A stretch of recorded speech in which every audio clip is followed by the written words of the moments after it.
That's right.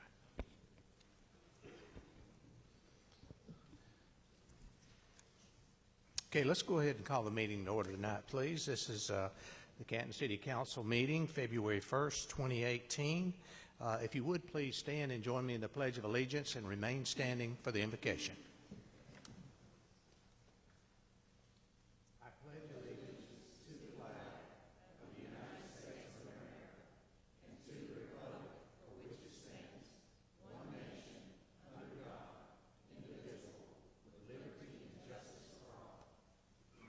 Mr. Goodman. May we bow? Father, we just thank you for this evening, for all that are here and those that cannot come. We ask that you be with them.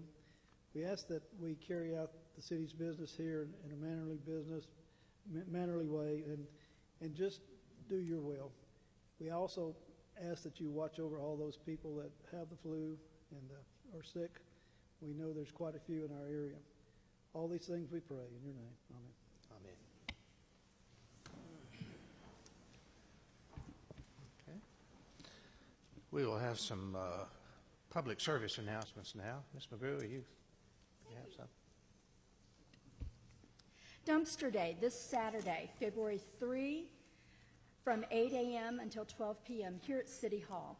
Arbor Day is February 16th in Canton Park from 9 a.m. to 5 p.m. Tree seedlings will be given away and a variety of shrubs, plants, and fruit trees will be available for purchase. This is sponsored by Canton Tree Commission. For fun, Cornhole League playing is coming to downtown Canton. Register for league play beginning Tuesday, March 18th through May 13th in Cannon Park. The 7-week league includes a season-ending tournament with championship trophy and other prizes. You can register at cornholeatlanta.com or click on Canton's website. Cherokee County Arts Center, February 3, Gospel Fest 8. We'll celebrate Black History Month at 6 p.m. at the Theater of the Cherokee Arts Center. The admission is free. February 9, Introductions Poetry Event, an evening to connect with other poets in the area. Read your poem, listen to others, and connect to help build a poetry group. This is 6:30 to 8 p.m. at the Arts Center. Also at the Arts Center, February 10, comedian Marvin Lee presents The Other Side's playbook, Her Side, His Side, and the Truth. 7 p.m. in the theater, and tickets are $25 a person or $40 a couple and are available there at the Arts Center's website. At Canton Theater, February 10, Southern Tonic, an all-men a cappella group for your entertainment and enjoyment. This group will amaze you with their voices. This is a one-night-only event at 7:30 p.m. Adult tickets are $15, senior tickets are $12, and you can call the box office for reservations. Cherokee County History Museum and Visitors Center, ongoing through February 17th, Mapping Cherokee, featuring the 20th century map collection of Lat Ridgeway in the Cherokee County History Museum. Thank you. Okay. Anyone else have any announcements? Okay. If not, we're moving right along. I'd like to welcome all of you here tonight. Thank you for being here, and we will first have a proclamation for Arbor Day, and we have a couple of folks here to receive that, but I would like to read it first. Whereas in 1872, J. Sterling Morton proposed to the Nebraska Board of Agriculture that a special day be set aside for the planting of trees. And whereas this holiday called Arbor Day was first observed and with the planting of more than 1 million trees in Nebraska. And whereas Arbor Day is now observed throughout the nation and the world. And whereas city trees add the soft touch of nature to our busy lives. They cool our cities, fight pollution, conserve energy, give wildlife a home, and make our neighborhoods more livable. And whereas the trees on city property along streets and in parks are an essential part of the urban forest. To keep these trees healthy and abundant, our city organized a program for their care.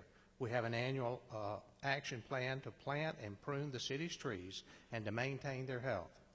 And whereas trees are a source of joy and spiritual renewal, and whereas the city of Canton has been recognized as a Tree City USA by the National Arbor Day Foundation and desires to continue its tree planting ways. Now therefore be it resolved, I, Gene Hobgood, Mayor of the City of Canton, do hereby proclaim Friday, February the 16th, 2018 as Arbor Day in the City of Canton. And I urge all citizens to make a difference by planting and caring for trees in your yard and in your neighborhood, and by supporting your city government's community forestry program. We have a couple of our tree commission members here, and if you'd like to come down, we'll present this and get a photo. We have three of them.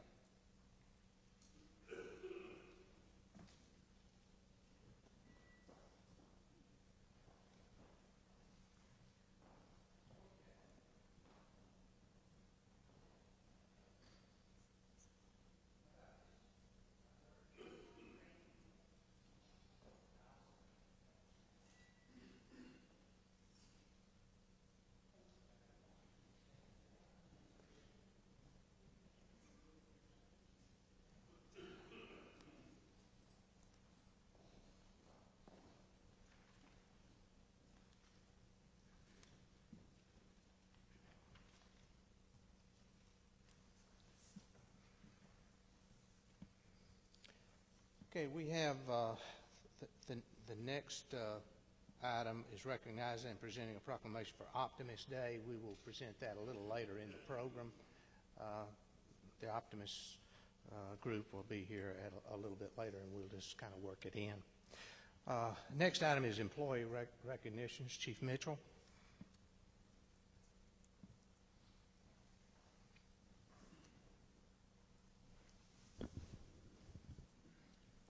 Thank you, Mayor, Council, City Manager. Every month, every 3 months, quarter, we have Employee of the Quarter. This month is no different. Actually, we have two that are co-employees of the quarter because of the exceptional work and the qualities that they possess at the Canton Police Department. So if I can have Detective Kyle Smith and Officer Training Coordinator Officer Mike Sweat step forward, please. As I said, these gentlemen, they exhibit, like I said, the attitude, the skill set, and the heart set that we possess at the Canton Police Department. Our employees do as they serve community. Detective Smith is in our is in CID. He was very key last month in solving several Internato cases and working with the other members of CID to solve several robberies that we had during the time period. Training Coordinator Sweat has worked diligently to fill several of the vacant positions that we have at the police department. He was very key in the department having over 8,500 hours of training for our employees last year. He works very hard, very coordinated in what he does, and has a lot of skills and experience that he is able to pass on to our officers. So present both of them with our Employee of the Quarter awards.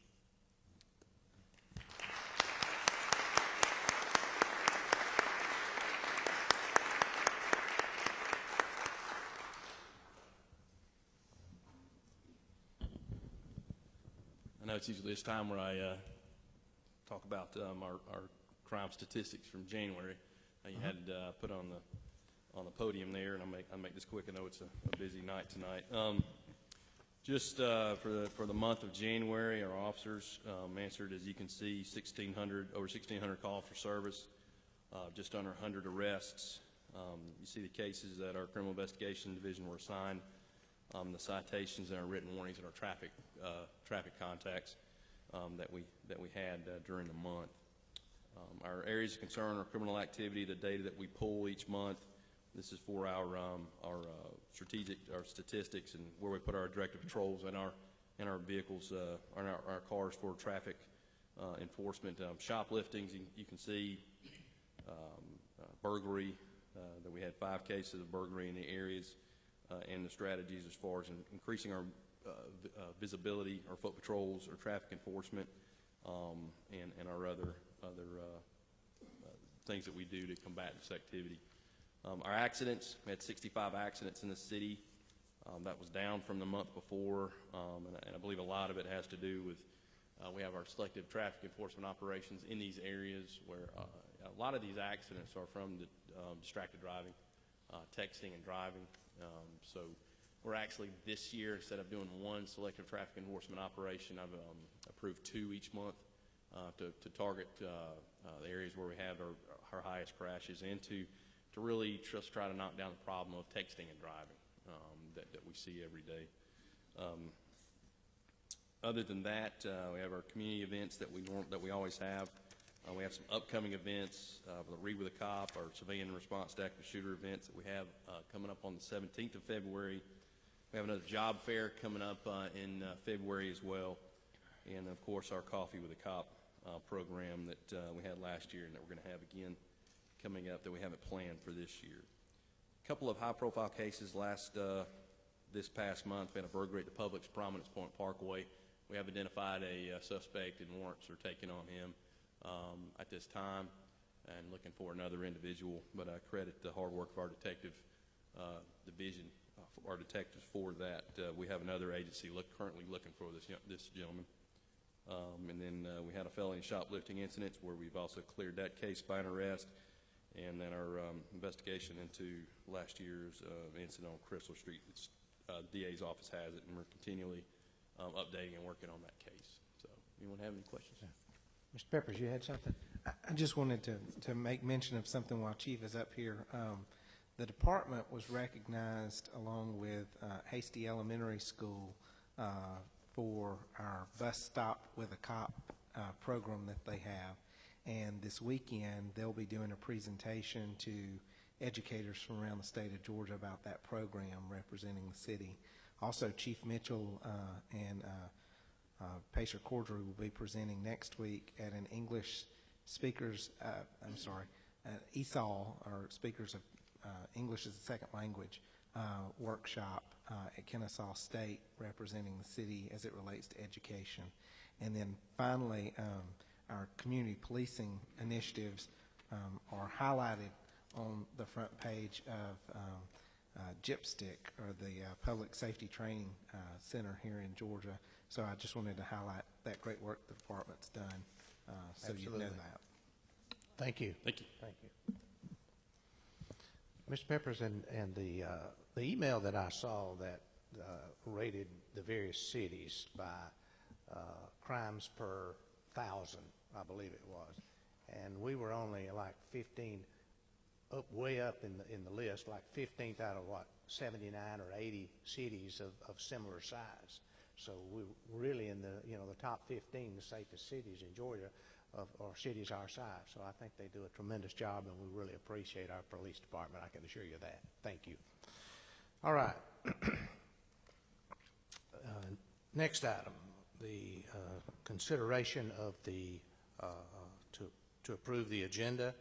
We do have make sure we have a need to add an executive session to discuss real estate and potential litigation.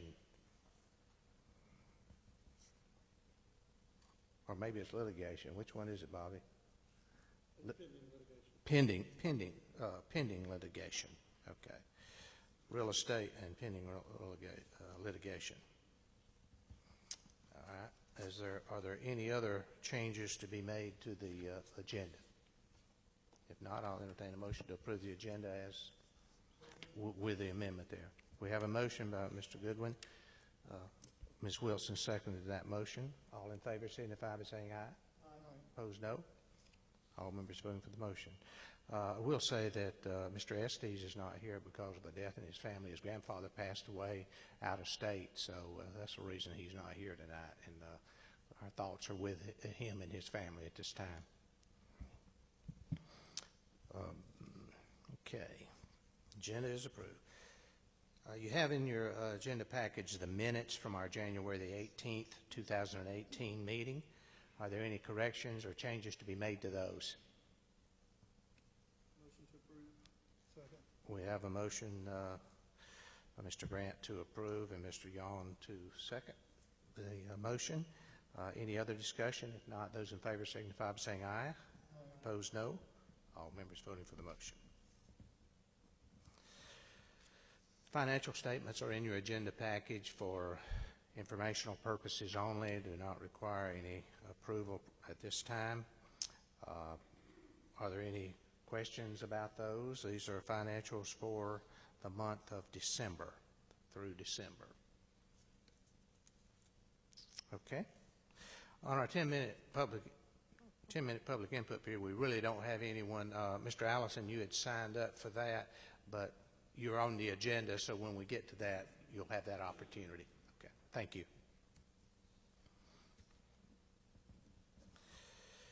Okay. Under old business, review and discussion of the proposed Comcast franchise agreement.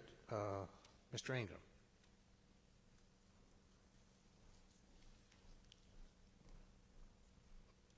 Thank you, Mayor and Council. Good evening. Appreciate your few minutes of your time tonight to consider the revised Comcast agreement. We sent that back to Comcast. If Council will recollect that we requested up to 10 years on the term and a few additional words with regard to some of the trees and shrubberies and to protect that in section 2.4.4 on page 6. Comcast returned. They were fairly adamant on keeping that term down to only as long as 6 years, and so that is reflected in this most recent draft of the agreement, and we will be asking for Council's approval of this at the next meeting. Okay. Anyone have any questions, comments? Mr. Grant? One question, Mr. Ingram, on the trimming of trees and shrubberies. I noticed the change was only to the extent reasonably necessary to prevent contact with access to the company's wires, cables. And then it says all other trimming or removal of trees and shrubberies shall be subject to approval by the city. How do we designate the difference between what's reasonably necessary and what needs to be approved by the city? That's a good question, Mr. Grant. I think we'd probably have some subjectivity of management. Okay, thanks. Anyone else? Mr. Young? I just like to state for anyone that doesn't understand when we say franchise, we are not granting an exclusive right for them to provide service in the city. In this case, franchise only means they are allowed to put their cables in our right-of-way. Any other company is welcome to come and do the same. It's not an exclusive for them to provide service to people in the city. I always like to emphasize that point because when you say franchise, people think you're giving someone an exclusive right. In exchange for a fee, of course. All right.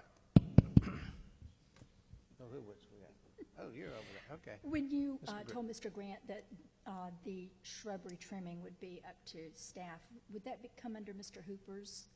I'm sorry. Would the making decisions of what's necessary with the trimming of the landscape and the shrubbery, would that be under Mr. Hooper's supervision? Mr. Hooper's or Mr. Pepper's one. I don't know. Probably that would be to the extent of the trimming. If there were any decorative trees or larger trees, I'm sure Mr. Hooper would engage Mr. Pepper's opinion. In most cases, the trees that they would be trimming are likely already going to be trimmed by Georgia Power because they're going to be on the same pole system. And another thing, this is only reflected of those trees that are being trimmed in the right-of-way. If they do anything on private property, they'll have to work with that private property owner. Oh. Does that answer the question? You okay with that? Okay. All right. Thank you. Thank you. Discussion of the Alcohol Ordinance Committee recommendations of ordinance changes, recommendation for ordinance changes. Before we discuss that, I would like to recognize that we do have a number of the Alcohol Ordinance Study Committee members here. Millie Klein, we have Jeff Roach, we have Tyrone Gates, and of course we have Rod Drake there. Do we have anyone else that served on that committee that's here? We appreciate your service. They spent several weeks working on that and made some recommendations, and the recommendations are in your agenda package.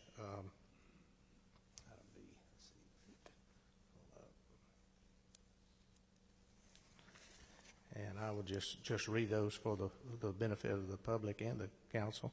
Under their recommendations were under pouring license. Pouring licenses will not be available without the applicant also providing on-site food sales. Food sales must make up at least 50% of the total sales of the establishment in all locations of the city to maintain a pouring license. Item C, food must be prepared on-site in a kitchen that is affixed to the permanent location. The kitchen must contain a refrigerator, stove, or grill and sink. There are no distance requirements for pouring licenses. Current licensees exempted from food requirements would continue to operate under that exemption until a change in the license requiring them to come into compliance. Under package licenses will be available for businesses meeting the following conditions. The location of the business has at least 1,500 square feet of floor space enclosed for the retail outlet. No more than 50% of the total floor space of the retail outlet may be used to maintain storage or inventory of packages for sale. B, package licenses will only be granted if the establishment meets the following distance requirements.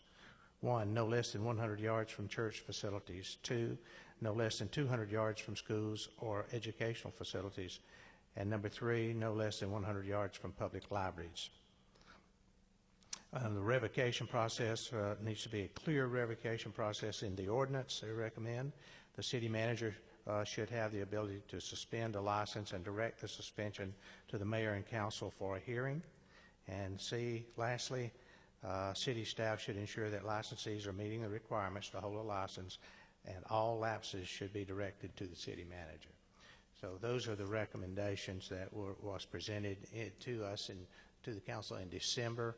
And I'll entertain any discussion. Mr. Grant. Yes, thank you, Mr. Mayor. First of all, I want to thank all the committee members who served and all the time they put into it. I attended a couple of those meetings. I know you spent many more meetings and times, and I know it's a lot of time, and we really appreciate that.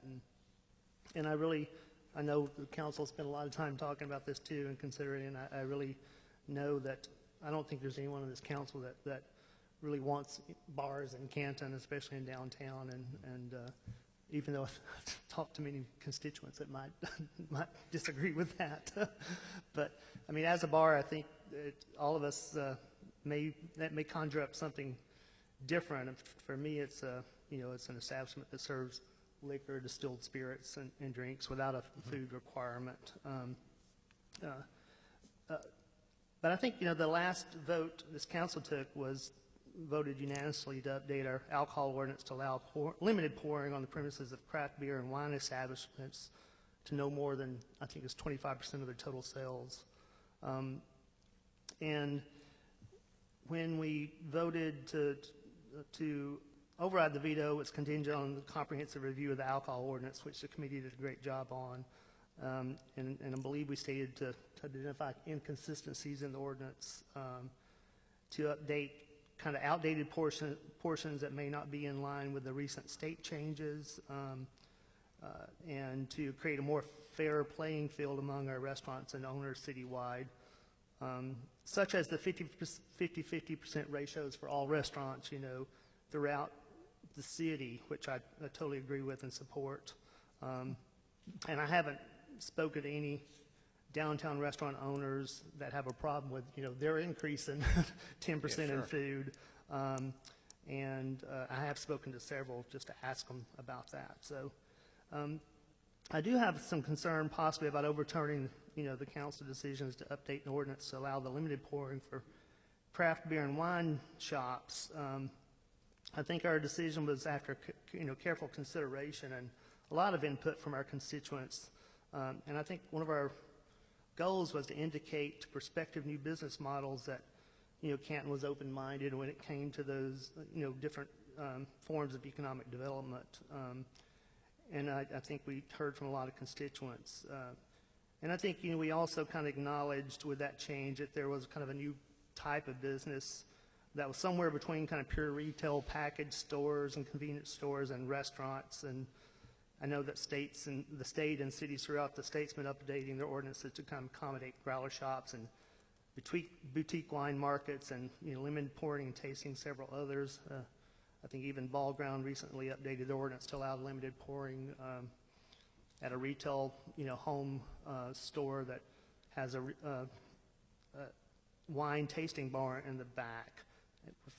I think it's ancillary pouring license for wine. I think it's very popular and a lot of people like it. So and it's a very nice upscale shop. So, and I agree, we don't want Canton to be like any other city, and we want Canton to be the best city in the region. And it doesn't mean that we need to have the most progressive alcohol ordinance out there. But I think we'd be sending perhaps possibly a wrong message to new types of business models such as breweries and some of these new types of businesses if we take a step backwards from where our last change was and with the last decisions to allow for that limited pouring. And I'd just like to maybe kind of study the matter a little bit in greater detail. I know a lot of cities around us have been dealing with this, and a lot of them have very thorough ordinances that really kind of control this, that really ensures that these are quality establishments. I know a couple weekends ago I was in downtown Marietta, and there was a very nice wine market that had very nice wines and wine glasses and things that you could buy, but they also allowed, I think 1 or 2 glasses of wine by the glass, and there was an acoustic guitar player, and there were a group of young ladies celebrating birthdays in there, and there was there were couples in there everywhere from in their in their 20s to I think there's a couple in there that they're probably in their I think they're maybe in their 80s, but they were having a good time. But it's a very nice thing, and it also kind of go back to I think our last census showed that the median age in Canton, Cherokee County, was in late 30s, which I think surprises some of us. But again, considering that the request from a lot of our constituents that to kind of consider more businesses for things that they want to do, after having dinner and all, and some of these new types of business may address that. So again, I agree with a lot of things that kind of bring the consistencies in line with the restaurants and that they're all treated equally. And I just would like us not to consider taking a step backwards from the last decision we made and we all kind of agreed to as far as an economic development engine possibly in downtown Canton. So that's all. Okay. Thank you. Anyone else? Sandy? I do. I have some questions. Shoot. Okay.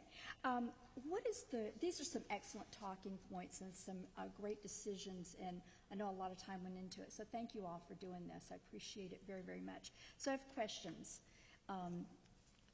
What is the reasoning for having a kitchen affixed to a permanent location? Are you asking me? Well, yes. Well, from my perspective, and I don't intend to speak for everybody here, but my perspective is that it sort of makes sense in that if, when you have a bricks and mortar restaurant that invests hundreds of or tens of thousands of dollars, not only in the building, but also in the kitchen equipment and everything, to allow a building to set up as solely a bar and to have a food truck or other mobile unit pull up next to it and then considered as a restaurant is sort of an insult to me, to those that have spent so much money on kitchen equipment and everything. That's just my feeling. Would this prevent, I've got a lot of questions. Shoot. Would this prevent an establishment such as Downtown Kitchen from pulling up a smoker in their back parking lot to smoke shrimp and lobster? I don't know. That's a question. As long as they've got a kitchen inside that building, I don't know if it would or not. The only thing we'd have to look at is, if it's permanent, are they meeting fire codes, and they would have to get approval from environmental health. Mm-hmm. So they'd have to be inspected. And you brought up the food trucks. Yeah. And I would like to see a separate ordinance for food trucks and have that not in the alcohol ordinance, because that to me is a whole different animal that needs its own guidelines. And I think that that's going to bog down the ordinance, the alcohol ordinance, because we have an ordinance right now that you asked to be simplified and to flesh it out a little bit better. And I think adding another type of business other than brick and mortar into that ordinance is going to get us out in the weeds again. Is food trucks, are they included in this ordinance? Well, if they... They're not, are they? They would be in a separate ordinance, which we have discussed previously. Okay. So they're not actually in this ordinance. Okay, thank you. And this has been puzzling me. When a store, convenience store, gas station sells beer and wine, we have a square footage minimum. Can you explain why that's important? Billy's probably the best one on that one. That's really a question I have as well. But I can't tell you where the original square footage came from.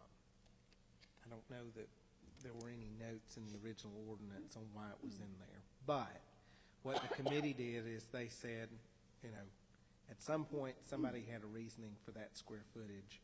And if we allow a store to have more alcohol by a percentage of the square feet that they have, they didn't see a reason to change the 1,500 square feet that was in there.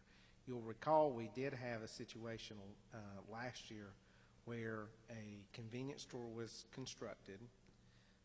They were told prior to construction that our ordinance required 1,500 square feet for them to be able to sell package. They chose not to build 1,500 square feet and then asked to come back and get a variance to allow that. The committee even entertained that, and basically what they came back with was they didn't see a reason to reduce it from 1,500 square feet.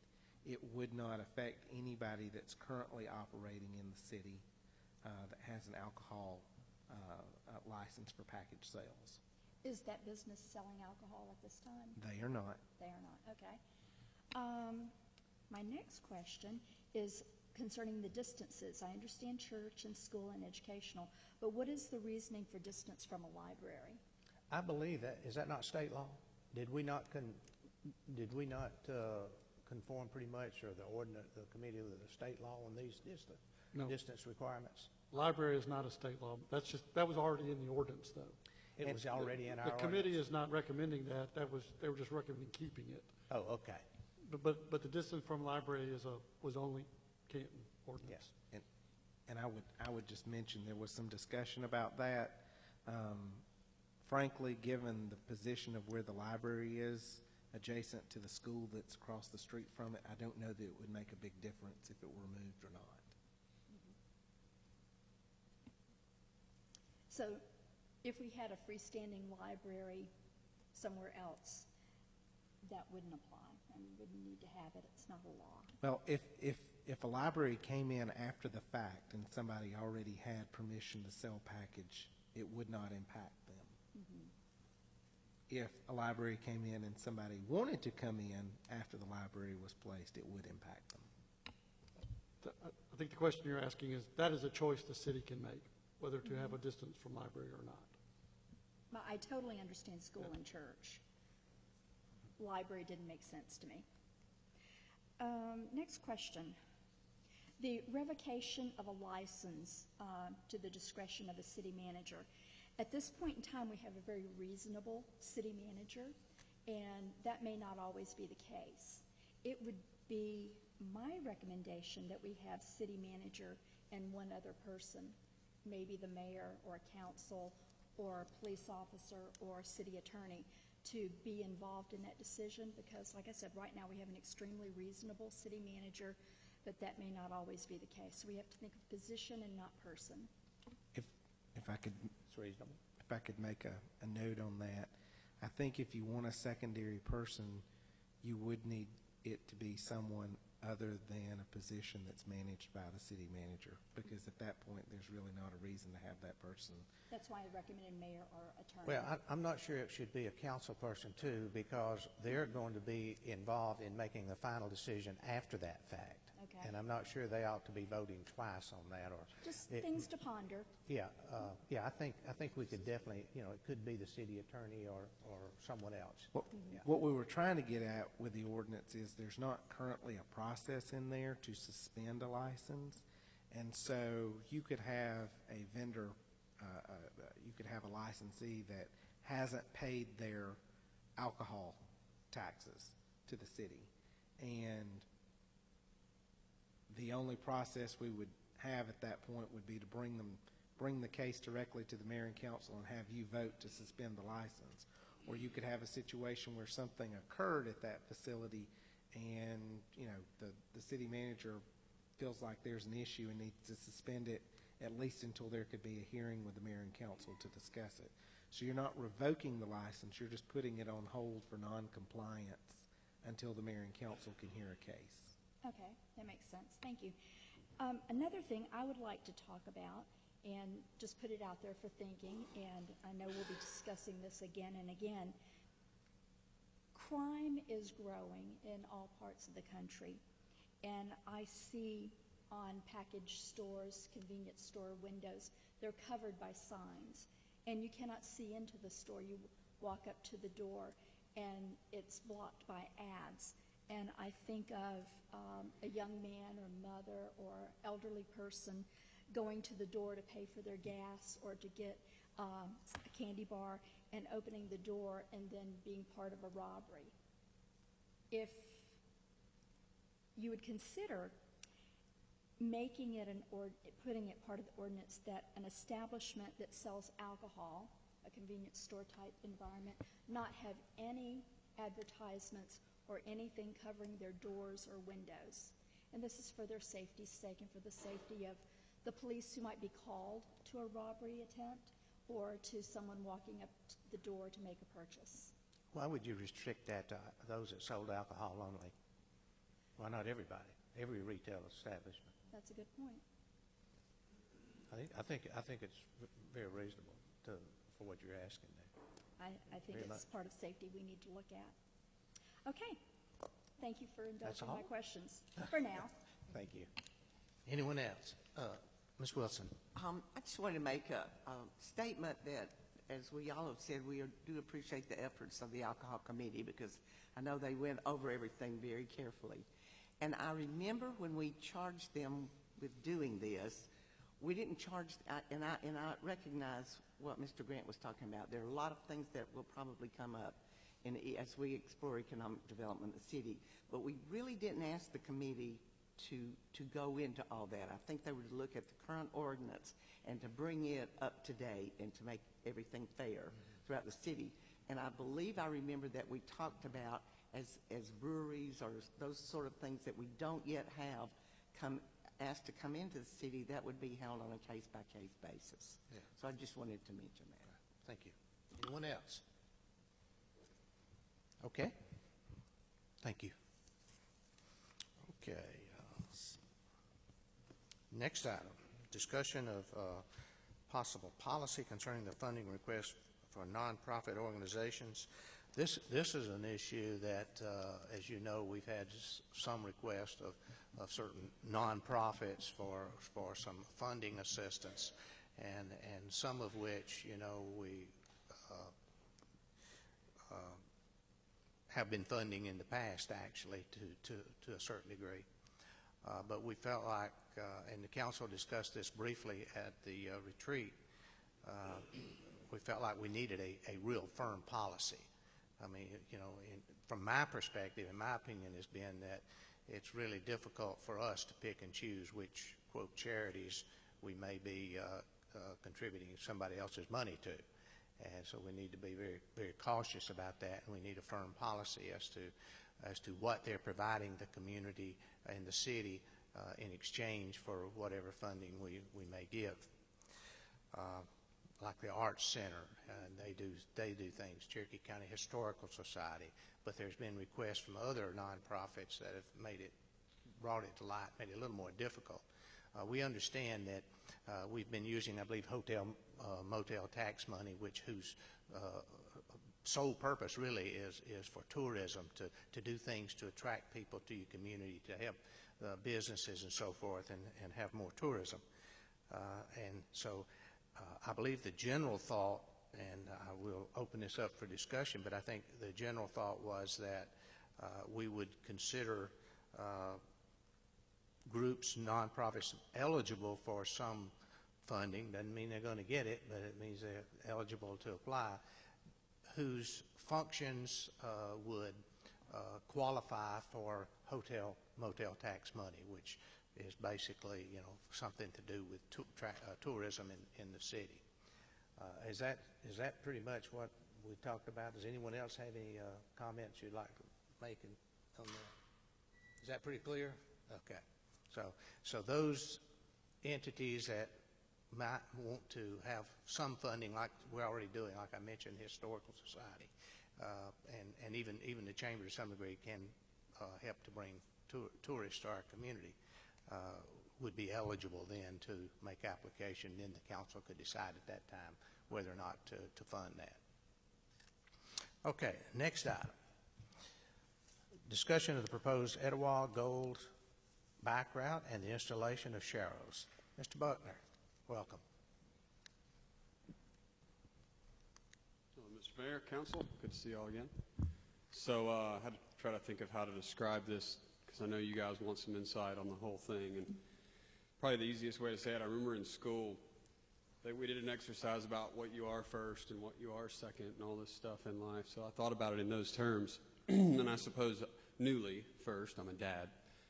But secondly, I'm a mountain biker. And then thirdly, I'm an audio-video integrator and a business owner with Audio Intersection, right? So in the past 22 years of being the audio-video integrator, I have been having the privilege of mountain biking all over the country while I'm putting in some stereo somewhere. And that found me last year in Colorado, a little town called Salida. And not unlike Canton very much. They actually, turn of the century, 1900s, they came up on the map for gold. Imagine that.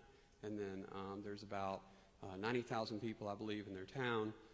All the roads are very tight because it was built right around the 1900s, and so they're not really like other cities that have the room for bike lanes and all this other stuff. And all of a sudden, I look down, and there's this picture of a bicycle on a normal road. And I took a picture of it and scratched my head for a minute as to what that could mean, because it's not a bike lane, obviously. And I started doing my homework. That led first, I got with a Main Street group, asking anybody that would know. They led me to Mrs. Ballinger, our state house rep, got me over to Georgia DOT, and we found out Roswell, city of Roswell, city manager told me it is called a sharrow. And I said, okay, well, can you tell me any more? And they said, well, it's a nationally recognized symbol. Federal DOT designation, I think, is the proper way to say that. And it's sort of like a business that's already open, sticking an open sign in their door. It doesn't change anything. Of course the guy's open, just sticking the sign up there is letting everybody know that they're open, all right? So we're not asking you to change any of the bicycle laws in Canton. I mean, sure, there would be, I could stand here and talk about all kinds of proposed bike lanes and all this other stuff, but I'm asking for the lowest hanging fruit that I could possibly find to improve the mentality of this city as it pertains to cycling. In amongst doing this, I also, by being a biker, my wallet goes to the local bike shop quite often, and I went and bought a new road bike and asked where to ride it. And Outspoken Cycles gave me this little card. And everybody at Free Flight that used to be here, but now they're in Marietta, but they still come up here and ride, Outspoken and Six's Pit. They all have this exact same card, and they all ride this route on a very regular basis. if any of you guys happen to live anywhere close to like Hornage Road in the Clayton community area, you'll see them on Saturday mornings in a swath of about 100 of them. And they do power by numbers because it's so dangerous in this city to ride a bicycle.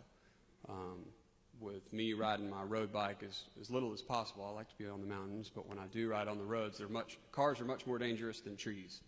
I get middle fingers, I get, people revving their motor around me. I mean, what you would expect to be a guy riding a bicycle. Some of that's normal, some of it's not safe.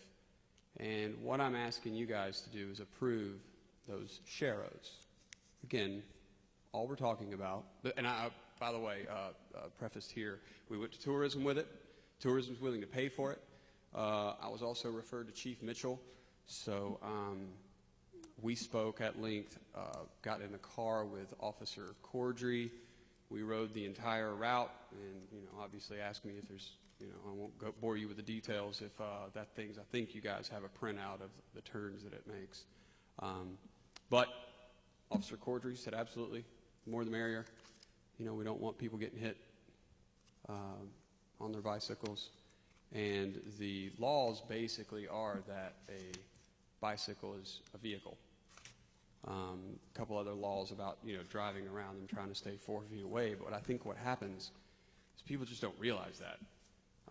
Coming through downtown Canton, the only thing you see, which is kind of a bummer too, is that it says no bicycles or skateboards. Now, it says on the sidewalks, of course, and that's common sense to not ride your bicycle on a sidewalk.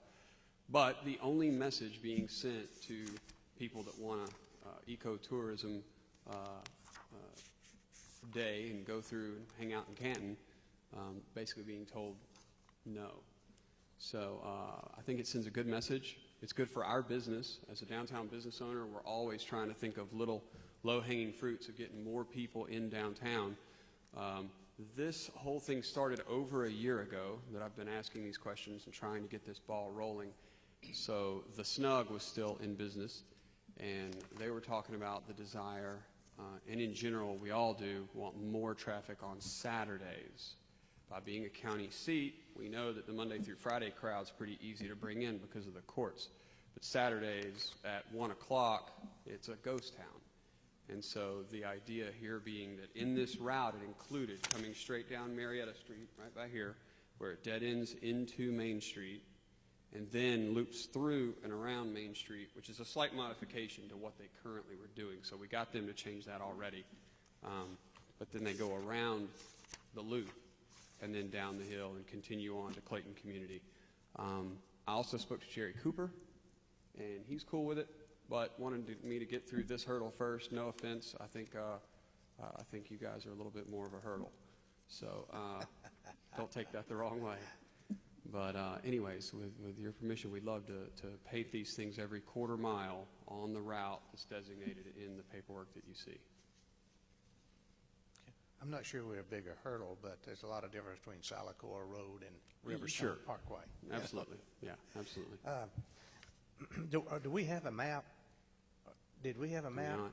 Okay. We've got the list of all the turns. We can put it on a map for you for your next. I think it'd be good to see that, actually. Yeah, and I can broadly tell you that for path of least resistance, this thing, they try to stay off the main roads, so what it does is it goes down behind that cemetery that's behind the Kroger in Holly Springs. Oh, yeah. And they come up through Holly Street on county property, but I guess it hits City of Canton right around Prominence Point. It comes in, you make that left on Highway 5 for about, actually, you don't have to. You can actually go straight across Highway 5 through the Kroger parking lot and hit that little cut-through road. I think that's Travis Tritt Lane. And you make a right on Killian, I believe, or something, but you go all the way back through on the back roads. And then you only hit the main road, basically, from Killian Street, right there at that four-way of 140. Or I guess that's a dead end, not a four-way, but anyways. Where 140 hits Marietta Highway at the bottom of Copper Mine Hill. Comes up through here, through downtown, and then goes back out to basically to Riverstone, turn right, and then you go up through Bluffs Parkway. And that way it disappears into Faycon Road and all that stuff. Good. Mr. Grant? Yes. First of all, I just want to say I think it's a great idea. I was in Spain recently and saw the Sharrow lanes, and smaller towns and larger towns that had much narrower streets and busier streets than we have. So I think it's a great idea, and I know we've talked about, we wish we had room for bike paths, and we don't. So I think it's a nice compromise. I just wanted to confirm, and I think I know the answer to this with our city attorney. There's no liability to us for doing this. It's totally the bikers take on the liability for being in those Sharrow lanes. It's not. I imagine if you were to make a law that said something along the lines of like, we could do something different than the current laws, I could see the liability coming in. But in this case, we're not asking you to change a thing. We're just simply saying that by paying this DOT federally accepted symbol on the road for the drivers to beware. The downtown Atlanta has them all the way through Virginia Highlands, Morningside area. I was in Portland, Oregon. They've got them right there at the University of Oregon. They've got them they did a green stripe and the Sharrows. And again, maybe that's where we would get into something I could understand being a liability, where you're actually trying to maybe force cars into a different pattern. But in this case, this is just saying, hey, everybody, watch out.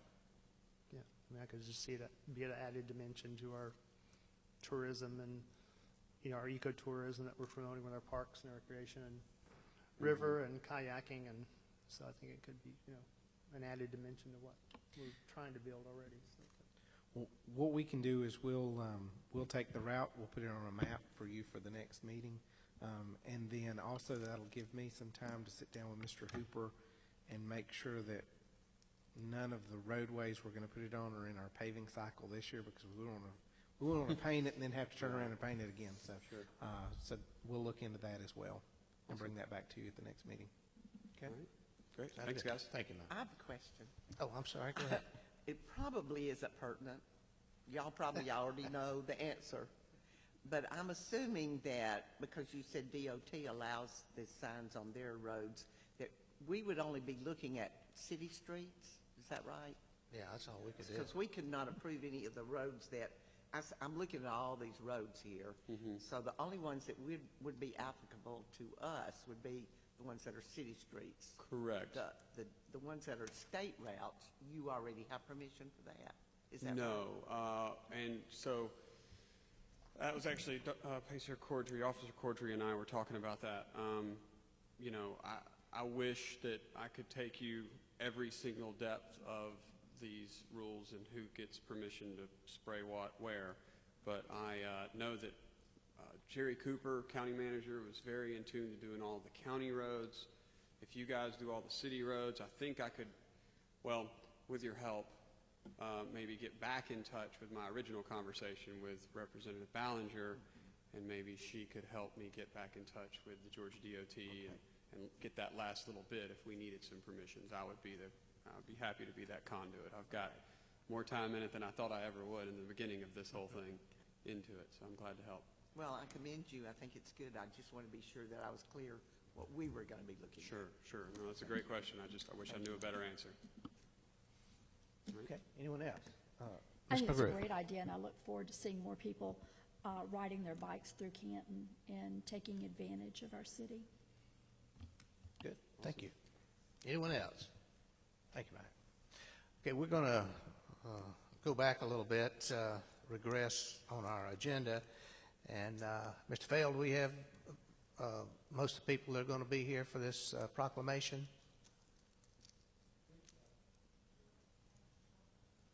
Okay, let's go ahead. Well, if you want to wait, and we're going to get started on something else if we don't. Do it? Yeah, okay. I am going to, first of all, let me read this proclamation while I'm here, and then we'll come down and actually sign out here and make a photograph of the proclamation. This is a Optimist Day proclamation.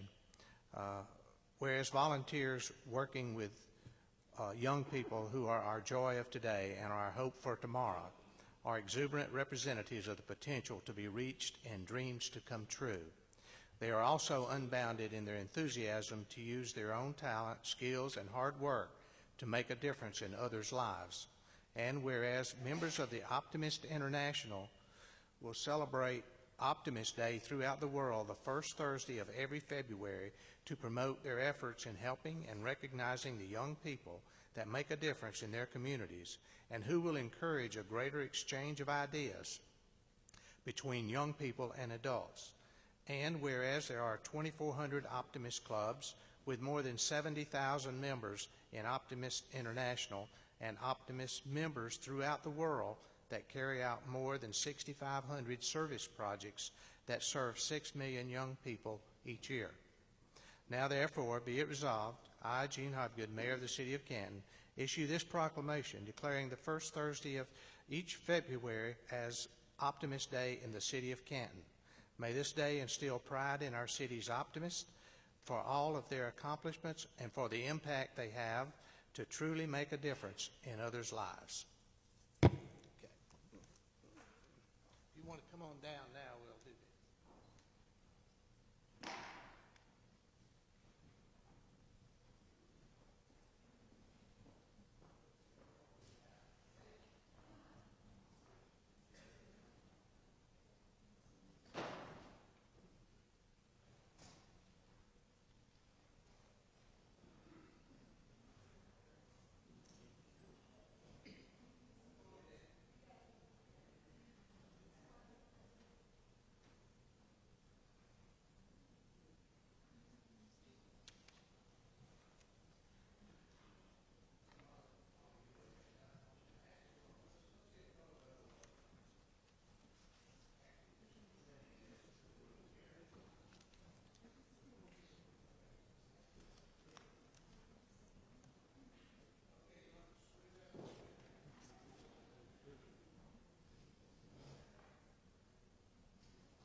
To that.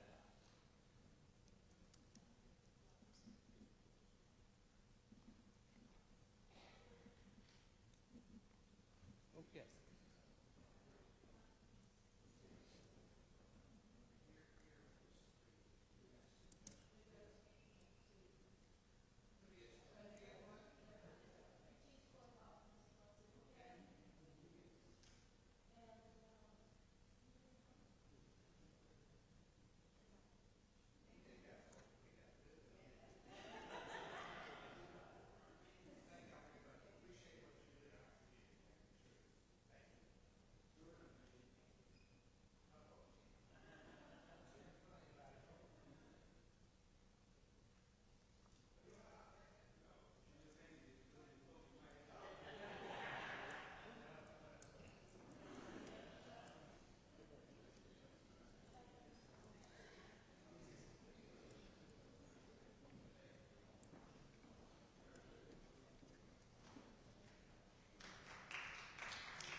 It's a great organization. They do a lot of good in our community, I can assure you. Thank you. Okay, now we'll go back to the agenda. Let's see. I believe the next item is item B under 11, presentation of the findings and recommendations from the infiltration and inflow study. Mr. Atabian? Oh, you got some whiskers there now, hey? Thank you.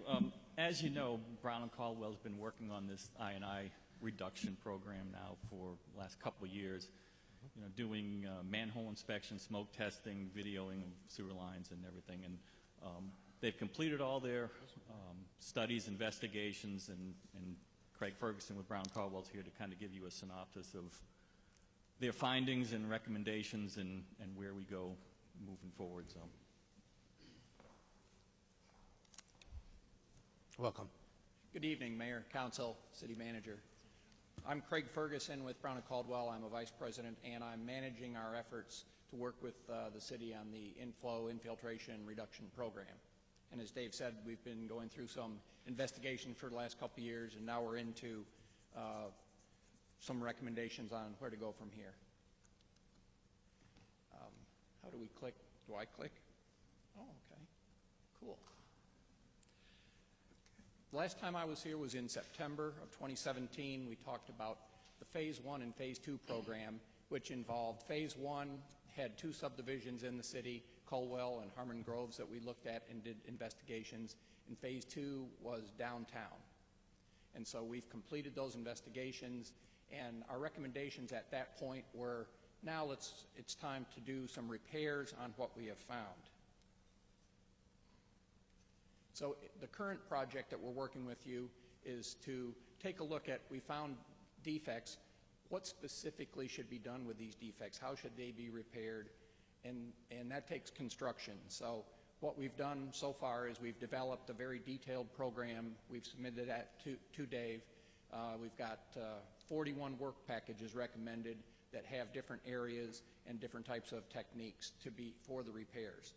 And so and then we've also submitted bid specs to as a draft to procure a contractor to start doing the actual repair work. And also in our task order for this current project is to support you during that construction, and then to work with you on monitoring the flows in the sewer system before the repairs and after the repairs to document how effective those repairs were. So here's a summary, and there's 2 pages here because we looked at the sanitary sewer system and we did some limited looking at the storm sewer system as well. So the first page is the sanitary sewer system, and you can see the types of repairs that we're recommending for the sanitary sewer system within the study area, which is the Colwell and downtown. Now, it turned out that the Harmon Groves had some defects, but nothing that merit construction repairs.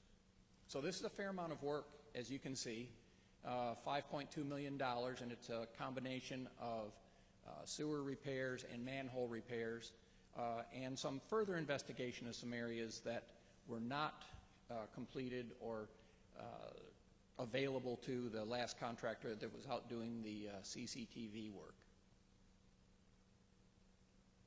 The second page here is the storm sewer system. Again, we did a limited look at the storm sewer system in these same study areas, a much smaller scope of work, but still significant. And again, we separated those because knowing that you have a different enterprise fund for the storm system versus the sanitary sewer system, we separated those.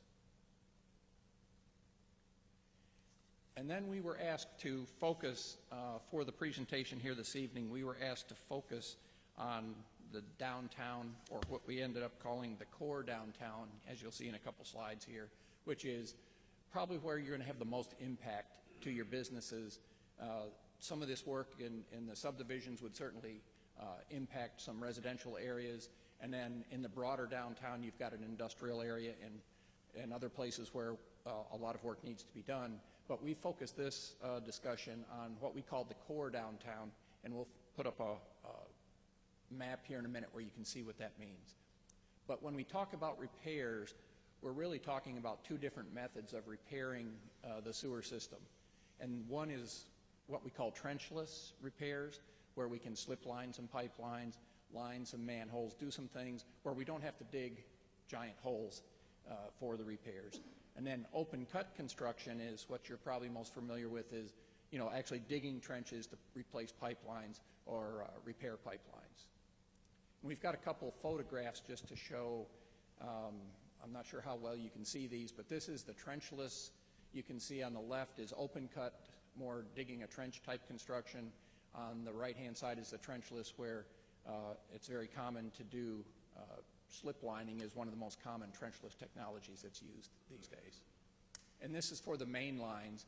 There's also some work that needs to be done and is recommended for the sewer laterals that are the actual connections between the house or the business and the mainline sewer.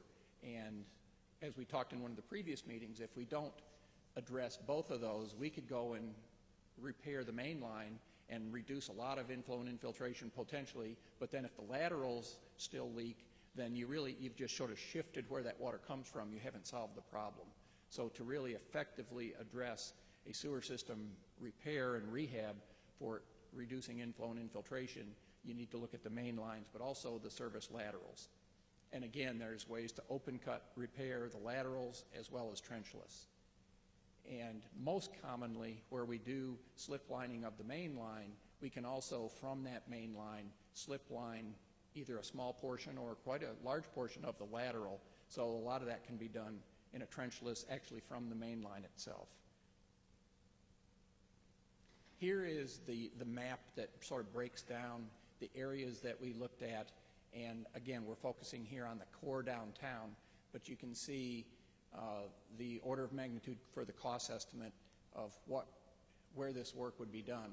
In the broader downtown for the sanitary sewer, that's by far the largest, obviously a much larger area, but maybe doesn't affect your core operations of your businesses and the First Fridays and the Saturday farmers market and some of the activities you have downtown. So we focused on that here. But this is the big picture of where those costs might be allocated. And here is the map of core downtown as we've defined it for the presentation here this evening. And these are the areas where we would propose to use the trenchless technologies. We want to use those wherever we can to minimize disruption. And this is a map of some of the defects that we believe need to be repaired through trenchless technologies. CIPP liner is this lining I'm talking about.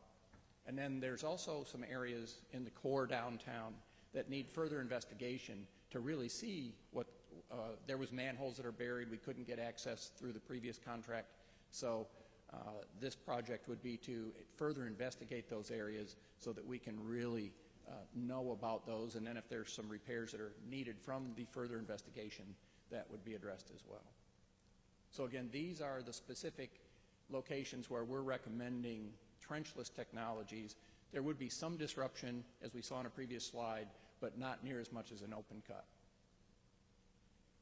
And the good news, in the core downtown, there's not a lot of areas where we need to dig a trench and put in a pipeline for a long distance. The yellow represents that. There's only one there on Main Street that is significant.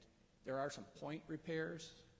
A point repair is where you dig down in a very specific location to address a specific defect, and you're not replacing lots of feet of pipe.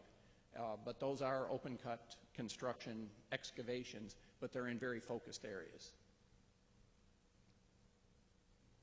And then here's some manholes that some manholes also need to be rehabilitated.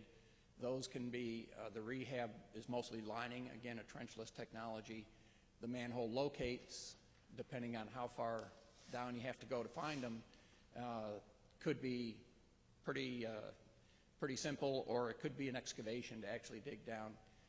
What we found in the last project through the CCTV work is there are some manholes that have been buried and paved over and covered, and that really inhibits your ability to do maintenance on those, which again leads to the further deterioration. So what we're proposing in this project is to rehabilitate the manholes that demonstrated a certain level of deficiency, but also to locate the manholes and then raise up those manholes to where they're accessible for your maintenance crews going forward. So I went through that pretty quickly. I'd be glad to go back and answer any questions, but what specifically are we requesting of you all this evening, or for consideration this evening? The first would be any restrictions on the improvements in the downtown area. And it may take a look at some of these maps and look a little closer at the types of impacts. Do you want to allow night work, for example, to try to minimize the impacts to the businesses while they're open? Again, we can go through those when a contractor's on board, and we can include in the specifications some limitations on that and some guidance along those lines. But we wanted to put that out for consideration by mayor and council first on how might that best be done, and how can we find that balance of cost-effective repairs with minimum impacts. The second is guidance on repairs on private property. As you know, these sewer laterals we talk about, they go from the main line and they go up underneath the building and collect all the sewage that comes from the building. And these laterals do need repairs, as I said, just like the main lines, but you're crossing from public right-of-way into private property when you potentially line those sewer laterals. So another consideration that we'd like guidance from y'all on this is what we would recommend is that you do slip line the lateral to the extent that it needs the repair, and that you work with each landowner or property owner to get a right of entry for permission to slip line their lateral on their property, and that's what we've done successfully in the past. But that is a policy decision. I mean, there is some communities that take a very hard line and say, we're going to take care of it up to the property line. Past that, it's the property owner's responsibility, and depending on the enforcement that you all have, most folks won't do that because it's expensive. And then the effectiveness of the inflow and infiltration program is limited because, again, if we tighten up the sewer but then the water can find a path through broken laterals, we've done some improvement but not near as well as it could. And then the third item is the phasing. You know, as you saw, this is about roughly a $6 million project between the sanitary sewer and the stormwater. As we understand it, that amount of money is not budgeted for this year, and this probably is at least a year-long or more project. But how would this project get implemented? We can structure the bid documents to phase it or to extend it over certain periods of time and provide construction sequencing along the guidance that you might provide us on how to do that. Or, now we would recommend that we think the most effective way to address what we've just shown you is through a single construction project. You could potentially put out a construction project for a portion of the work and then turn around and put out another package for another portion of the work, but that's going to cause delays, and then probably you're going to get more expensive bids when you bid things later in the future. And so we think the most cost-effective way to address this would be to bid it all as one construction package, but then sequence the construction over a time that makes sense within the funding limitations that might exist. But again, that's a policy decision. We'd like guidance from you all on how to best do that.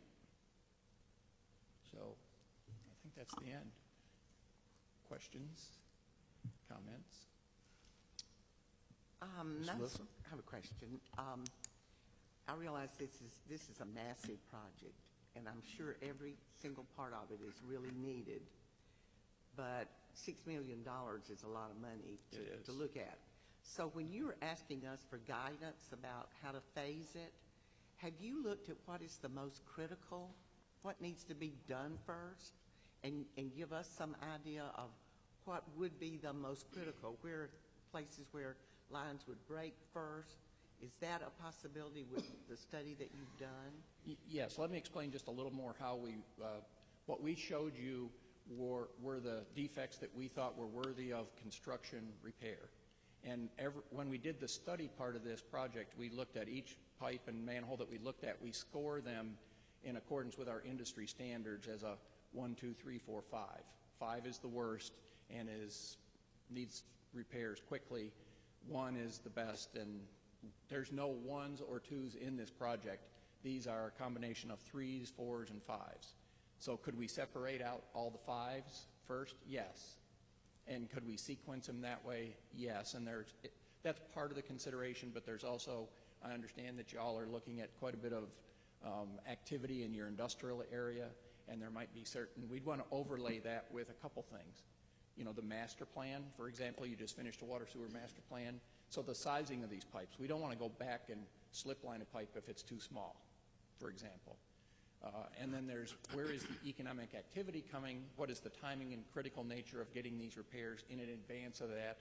Coordinating with your public works, as you mentioned, paving. We don't want to go and have you pave a street and then turn around and dig it up to put in sewer repairs. So there's some different things that would factor into the phasing and sequencing, but we can certainly do that, and we can identify those most critical, next critical, if that's the approach that y'all would like to take. That answer? Okay. Anyone else? Thank Mr. you. Ruth. You mentioned doing residential work repairs. If any residential areas needed repair, would you do those repairs in the evening or during the day? The way that your documents are structured right now is that work is from, I think, 7 a.m. to 6 p.m. without permission of the city. But it is this type of work, it is common sometimes when it's low flows in the sewer system, and it helps save the cost of bypass pumping and some of that, to do it in the evenings, especially if it's a one-day repair, sometimes even if it's multiple days or weeks. But that would be a decision that we can, and we might even do that on a case-by-case basis. We typically do that with the contractor. We put guidelines into the specifications when it's bid, but then work with the contractor on specific locations and their proposed means and method of the exact repair and the timing that would be, again, that balance of least disruption and cost effective. I'm curious about a noise level. Have any of your past projects, people have talked about the noise level if you've worked in the evening in residential areas? Yes, that's one of the considerations, is the noise, because a lot of this, especially excavation equipment, an excavator is a noisy piece of equipment. Sure. And when we say evenings, it could be 7 o'clock to 10 o'clock at night. If, try to put limits on it, again, that's part of that balance that we would want to try to strike to minimize. You don't want to have our excavator running at 2 o'clock in the morning unless you absolutely have to, but so those would be kept to a minimum if possible. Thank you. Anyone else have a question? I just wanted to address the funding portion of this. In fiscal year 18, we actually budgeted $1 million for construction on this project. Obviously, it's not enough to cover everything, but the idea would be, okay, we can spend money in fiscal year 18, and that project can extend into next fiscal year, and during the budgeting process, we could, cover that as well. So, yeah, and that's the sanitary portion we budgeted, and then there is, I think, some money available in stormwater for that as well. So there is some funding that's there right now. Okay, well, so if it's $1 million for a year, it's that like this would be a 6-year project? I don't know. So it's a little over $6 million. So well, that's what we budgeted.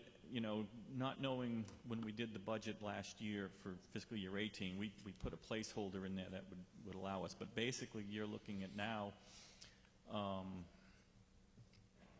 You might be able to put it on the street and maybe get a contractor on board in June or July, and so you're looking at 3 or 4 months in fiscal year 18. So you're not going to spend that $1 million that's allocated in fiscal year 18, but then you can move forward into 19 and see how your funding goes and see what the project goes. But if we didn't budget more than $1 million, though, it would still go over 6 years or more. No, I don't think it'll go 6 years. I think you could probably get it done if you wanted to get it done in, I don't know, what, a year? I would think, 1 to 2 years, I think, would be the construction period. We'd have to budget more than $1 million a year. That's what I'm thinking. I don't know. I had math at Reinhardt, so I don't. Moving forward to fiscal year 19, obviously, would be. Let me say one more thing on the cost side of this. When we put together an estimate, we're dealing with some unknowns. We've got some investigation to do. We weren't sure what we're going to find in that investigation. If I were to characterize this estimate that we've put together for y'all, I would call it conservative on the high side, that we didn't want to come in and give you a low-ball estimate and then go find a bunch of stuff that, now there's still some unknowns, so this crystal ball is still a little cloudy, but if you wanted my best estimate on this project, it's going to come in at least 10 or 15% below the estimate that we've given you because of the quantity adjustments and the investigations and some of the approaches that we can take to try to bring this in as cost-effective as possible. You mentioned these lateral lines. Yes. And did you say that y'all looked at those? We did a limited look at the laterals, but we have what we're right now, the way the specs are written is we have the contractor anywhere they're going to slip line a main, They are to CCTV each lateral. That extensive of lateral investigation was not done in the study so far. So this estimate that's here does not include replacing any or lining any lateral lines, does it? It does, yes. It does? It has. And if so, what portion of that is? Because I probably would be one of the hardliners that didn't want to do work on private property. I think they ought to look after it themselves. I mean, the property owner Understood. needs to take care of that. Yeah. Let me look here. I think it's 300. Where's my sheet with the estimate? Hold that a second. Oh, is it back in the front? Oh, one more. That's storm. Here it is. 300 sewer laterals we have included in the estimate for slip lining, which is essentially most of the laterals we're going to come across. Do we think that every one of them is going to require a slip line? Probably not. But again, we don't know. So we've estimated on the conservative side on purpose for that to try to give you a sort of an upper end of what we think this would cost. But realistically, it should come in less because of the quantities of what really would be done. So how does that, you say 300 of them? Yes. And what would that cost be relative? What did you use in this calculation? Do you know? I didn't bring the bid sheet Oh, that's with me, okay. but it's got about 100 bid items to get to the 5.2 million. I don't remember that specific line item, but 300 laterals is a pretty significant cost. And $500,000? I doubt it's Just that high, guessing. but it's Okay. $500,000. Whatever it is would come off. Whatever it is would come off of that $6 million if we didn't do Yes. it, right? Okay. Well, you'd still do part of the lateral. You'd do what's in the public right-of-way. Sure, But sure. the private property part of it, that Right. you'd have, that's where a policy decision would be involved in how to address those laterals that might be leaking that are on private property. Right. Ms. Grant? And I realize we may not have some choice on some of these repairs, but if we did these repairs and spent this money, are we going to be saving any money on treatment or saving capacity? Because I know we're looking at possibility of having to expand that. So what is spending this money? What are we going to save money or capacity in future expansion? So as we're looking at spending possibly $6 million, are we going to see equivalent savings elsewhere or future expansion, or The what do we short get for that answer money? is So- yes. If you think about your wastewater plant for a minute, you're looking at a 4 million gallon per day expansion, and rough numbers, it's a $40 million project. So that's about $10 per gallon per day of capacity. And this is all a wet weather situation where you get, and you've heard, I think, from Dave and your contract operators about some of the flows and how high they go during wet weather.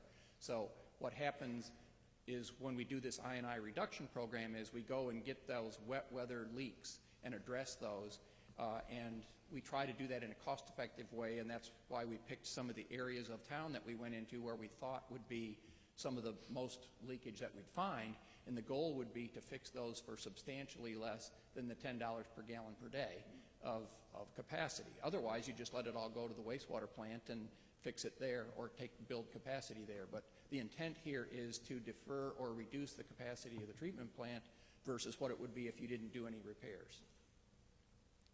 By how much? There's also a regulatory element to that, that if you just leave it ad infinitum like maybe City of Atlanta did, then ultimately there's regulatory issues when you start having sanitary sewer overflows because the system just can't keep up. And as you grow and there's more sewage flow coming, and then there's also no reduction in the inflow and infiltration, at some point you exceed the capacity of the sewers, and then you start to have overflows, and in an extreme case like Atlanta, then you get a federal consent order to fix those. I understand it's buying us capacity, but would it also be buying us some time also on expansion? I think you'd still be looking at your 4 million gallon per day expansion. The wastewater plant is, and we're sort of familiar with your wastewater plant, not as much as y'all are, but what it would do is buy you more time before the next expansion would be needed, or it would extend the capacity that you built for a longer period of time into the future. Thank you. Mr. Peppers? I was just going to note that we have $1.2 million in the budget for on the sewer side for the project. We if you recall, we reduced the stormwater rate a couple years ago, and when we did that with the Stormwater Advisory Board, we put a reserve of $1 million in stormwater, knowing that we didn't have the information yet on the I&I study. So there's an additional $1 million in stormwater for the project. And also our budget this year allocates $3 million in the water fund for acquisition of property for future water treatment plant. So, I mean, technically, if you did want to try to get it all done this year, you could put a big dent in it by doing those funds. Okay. Thanks. That's a help. Mr. Goodman? Yeah, I just wanted to say, since I've been on the council, I guess 10 years, but this problem has always come up. We've always had an inflow infiltration problem. We've tried to patch it, do different things, but I think from what I'm hearing that this will help take care of a lot of that and maybe give us more capacity over there. Is that correct? Yes, it would free up capacity at your wastewater plant. It would reduce the probability of any regulatory overflow issues. But I also want to also say here that we've investigated in phase 1 and phase 2, we've investigated about 20% of your total sewer system. We've tried to pick, working with your staff on where's the oldest parts of your system, where are the most likely to find the leaks that are in most need of repair. And with this flow monitoring, we can hopefully estimate what are the flows before the repairs, what are the flows after the repairs. Does it make sense to go find any more repairs, or is this good enough? Because you're not going to fix every repair. You want to fix the ones that are cost effective and are impacting your system, but nobody goes and has a completely watertight sewer system. That's not realistic. So there is a balance there of how far do you go and where is the cost-effective point that you want to stop. Anyone else? Thank you. Thank you. Very good.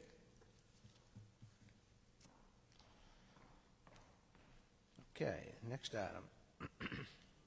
Discussion to opt in to the Metropolitan North Georgia Planning District Regional Program for Commercial Indoor Water Use Assessment.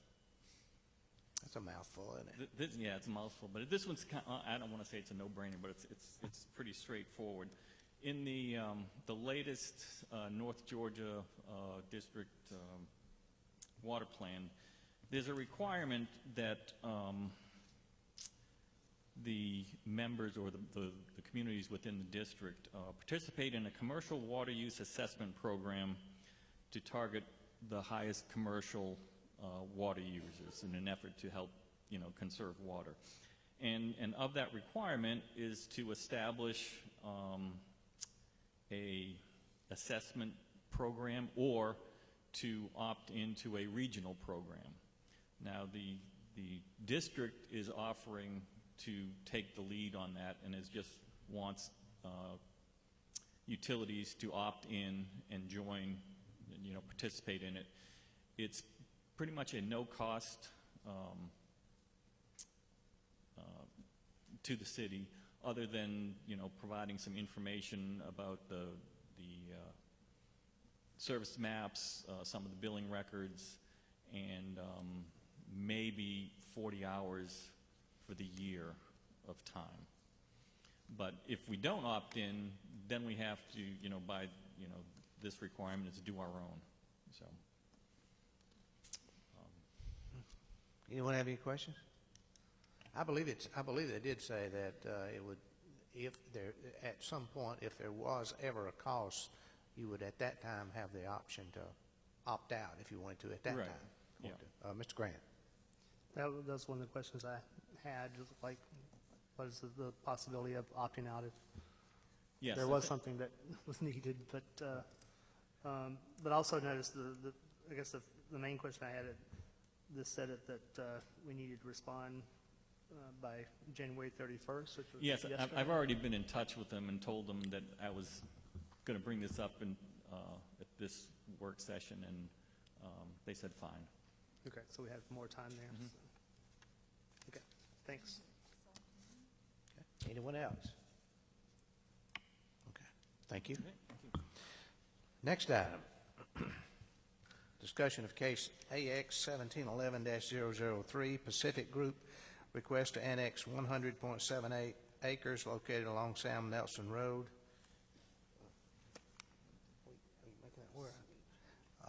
Into the city of Canton. Mr. Patton. Oh, he's over there.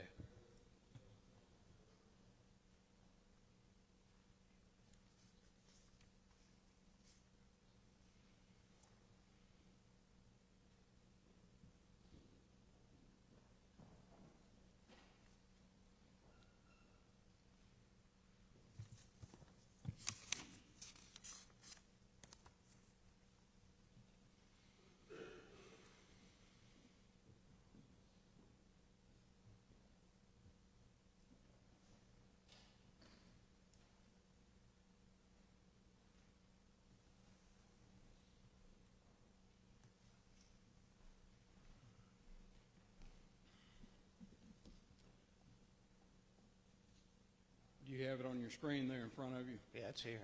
Okay. Not back there. Mr. Mayor, It's over Council there. members, this is a request by Pacific Group to annex 100.78 acres. Property is located along Sam Nelson Road. It is adjacent to the city of Canton through Laurel Canyon, if you will, to the south. I'm here to answer any questions in regards to the annexation. There is a companion zoning, which is the next item that we will be discussing in regards to this, but the proposed annexation, like I said, it is adjacent to the city. It does comply with the state's requirements for annexation, consideration in regards to how much lineal distance of adjacency that there is. Okay, this one came before the Planning Commission. Well, the annexation. Not the annexation, I'm sorry. But, okay. They were made aware that the zoning portion, the next item to be discussed, did have a companion annexation associated with it. But yes, the Planning Commission did hear the zoning case associated with this same 100.78 acres of land. And their recommendation was, and I know you won't probably want to get that the next one, but I think it's important to know what their recommendation was for the council. Planning Commission's recommendation in regards to case Z17003 for the Pacific Group was denial of the requested R4 zoning. Okay. Okay, under item 11D, the annexation, is there any discussion on the council? Now this did not come to us before, right? It was on an agenda, and the applicant requested that it be tabled and moved to the February meeting. The applicant has supplied additional information.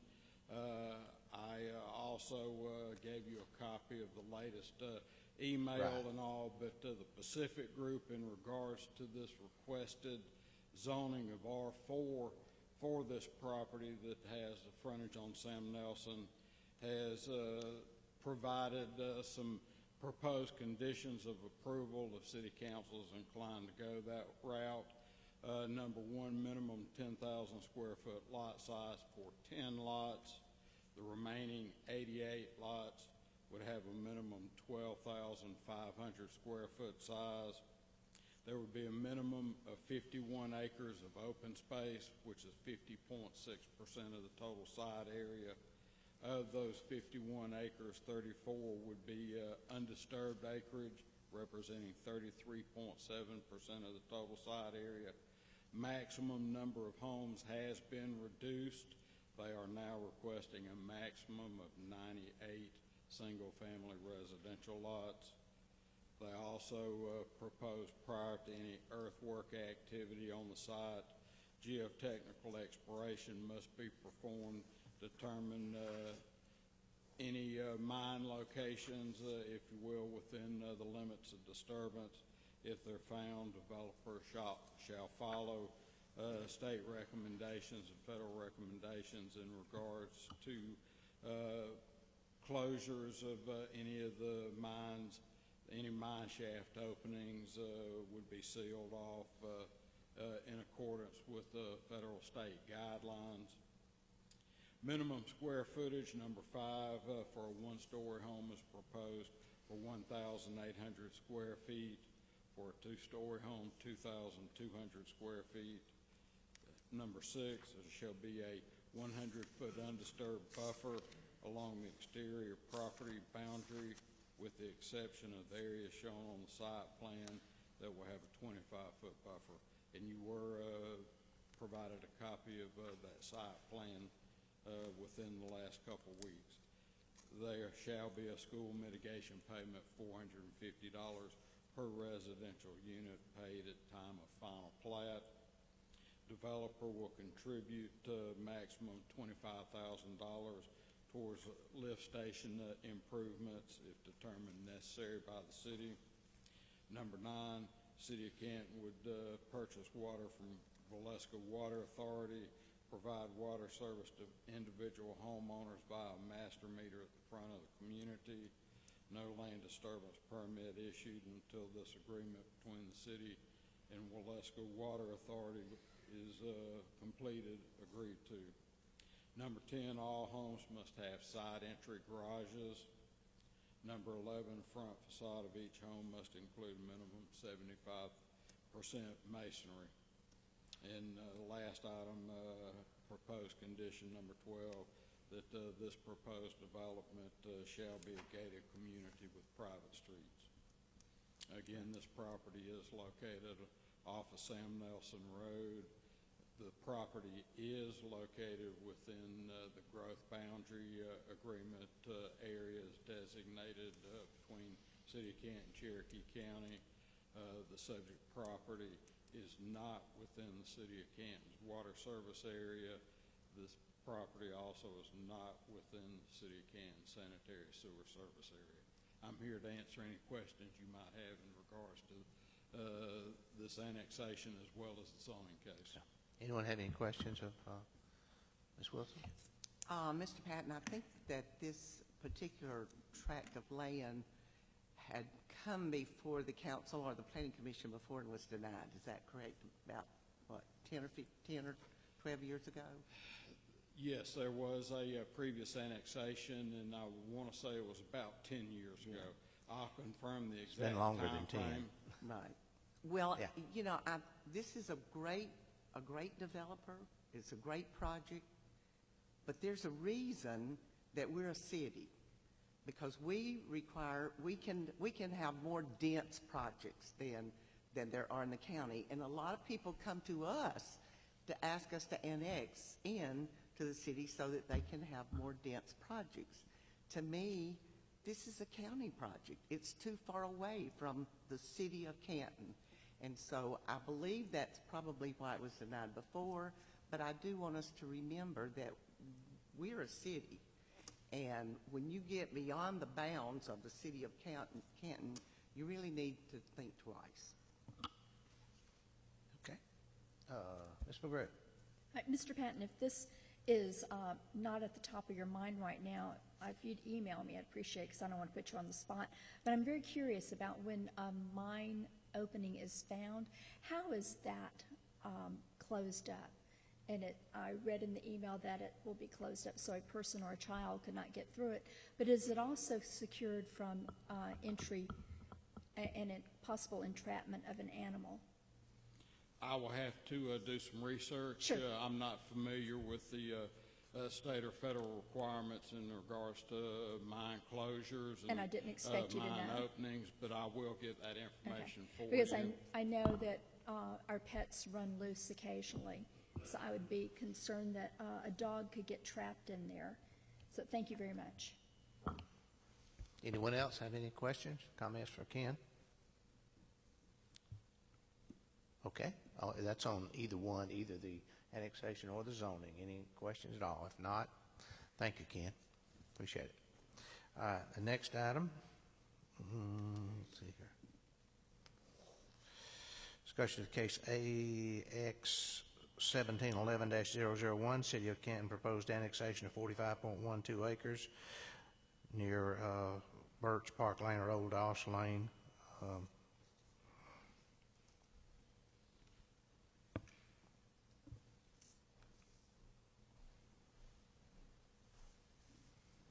Yes, sir, Mr. Mayor. The next item was a city-initiated annexation zoning request in regards to 45 acres of land along the Etowah River that is near the end of what is shown as Birch Park Lane or Old Doss Lane. In regards to the zoning portion of this request, the Planning Commission did recommend approval of SU Special Use Zoning District designation with a couple of conditions. One of the conditions, there were several people that showed up at the Planning Commission meeting and expressed concerns in regards to a lot of things happening along Birch Park Lane or Old Doss Lane, and that is a county easement road that was improved by the county, but the request was that the city use whatever means at their disposal to try to alleviate the issues. A lot of trash has been dumped down in the area. There was an incident in which police were called out because of an attack on a female and was left out there and ended up at one of the commercial businesses up on Highway 20. The second condition was to reserve a strip of land along the eastern boundary so that there would not be a creation of an unincorporated island of Cherokee County. Cherokee County, in their comments that were part of the package that you were provided, did recommend that a strip along the eastern boundary be reserved so that there would be no creation of an island of unincorporated Cherokee County. Let me ask a question. How does the county serve that area that would be an island? How do they serve that now? How do they get to it? If there were to be that created island, yes, access is off Keith Drive on the north side. If there's, okay, how do they get to it when it's not an island? How do they get to it? Same way. Same way. Nobody's worse off whatsoever. Before and after, it's exactly the same thing as far as service. So I really don't understand why the city should really, the county should really care, because the service is still there. It's the only way. We're talking about property on the south side of the river. They're talking about an island on the north side of the river. And that's a problem that I have. But anyway, I think, it's going to be a great park there, and we're ready to move. We're doing a lot of work getting it ready, and we're going to have to move forward to that fairly quickly. Mr. Grant. Yeah, I don't quite understand the Keith Drive either. Can you point out exactly to us on the map where that is and what they're referencing and how that would create an unincorporated island and why they're all of a sudden concerned about those?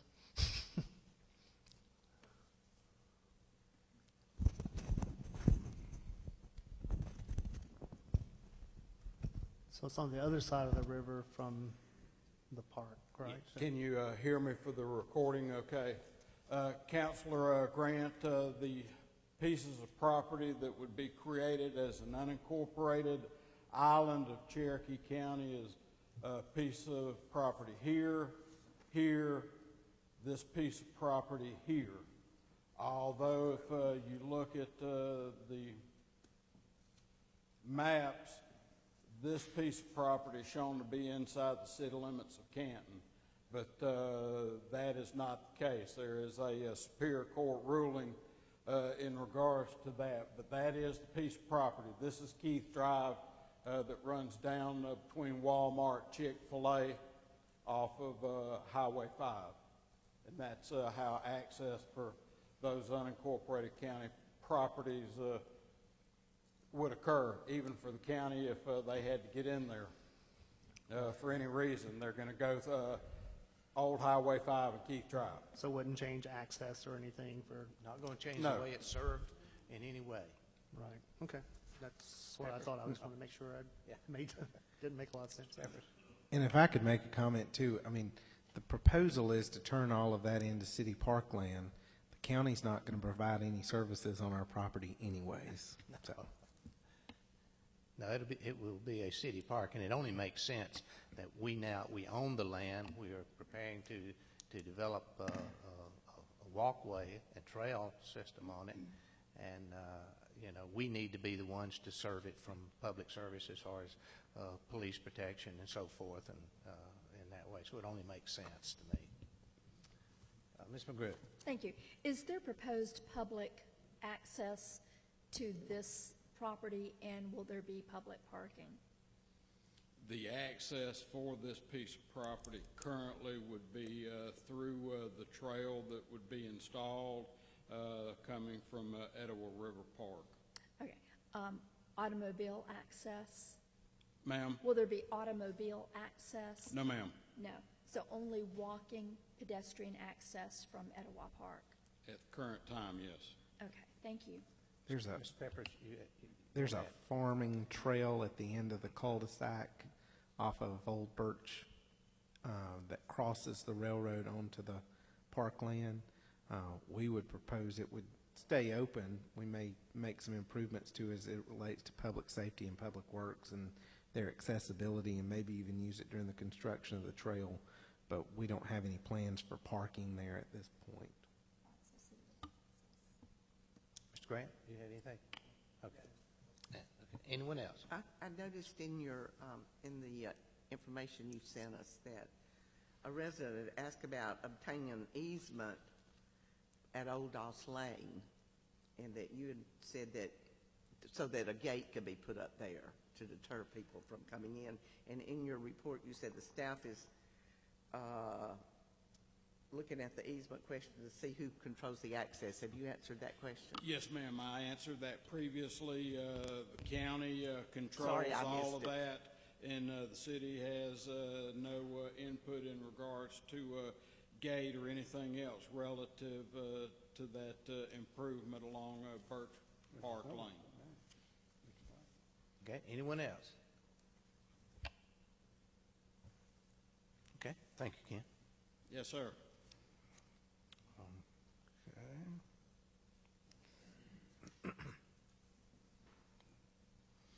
Next item, discussion of resolution to adopt capital improvement element and 5-year short-term work plan annual update. Yes, sir, Mr. Chairman. This is a requirement because of Canton's impact fee program.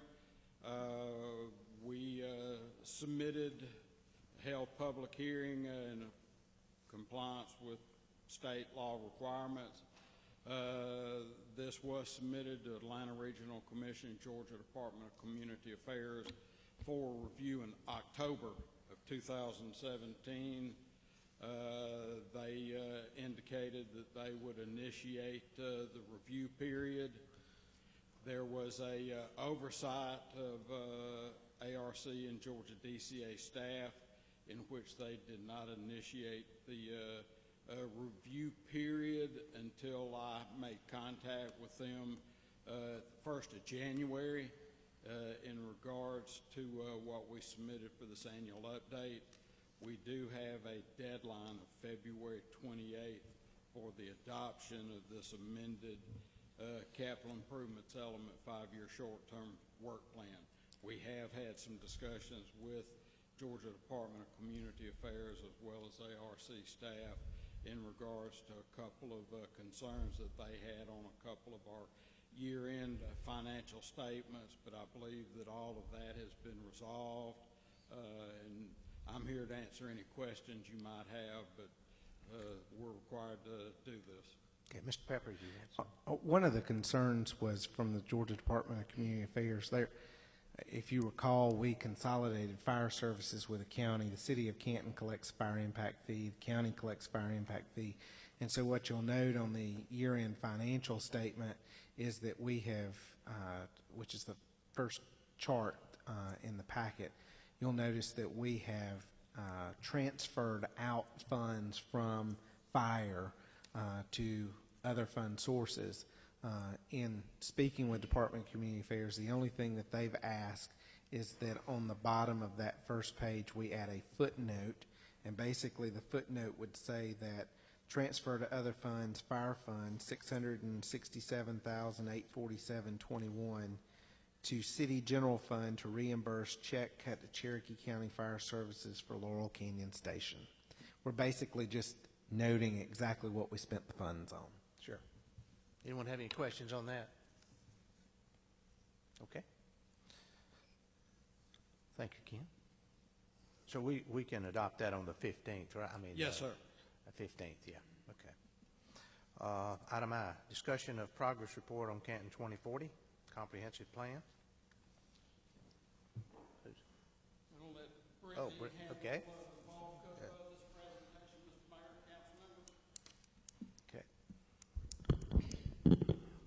Good evening, Mayor and Council. I'm here to give you a presentation on where we are with the comprehensive plan update. We conducted our kickoff public hearing on June 1st of 2017, and soon after that we began working with the stakeholders as well as the public to gather information that we would need for this process.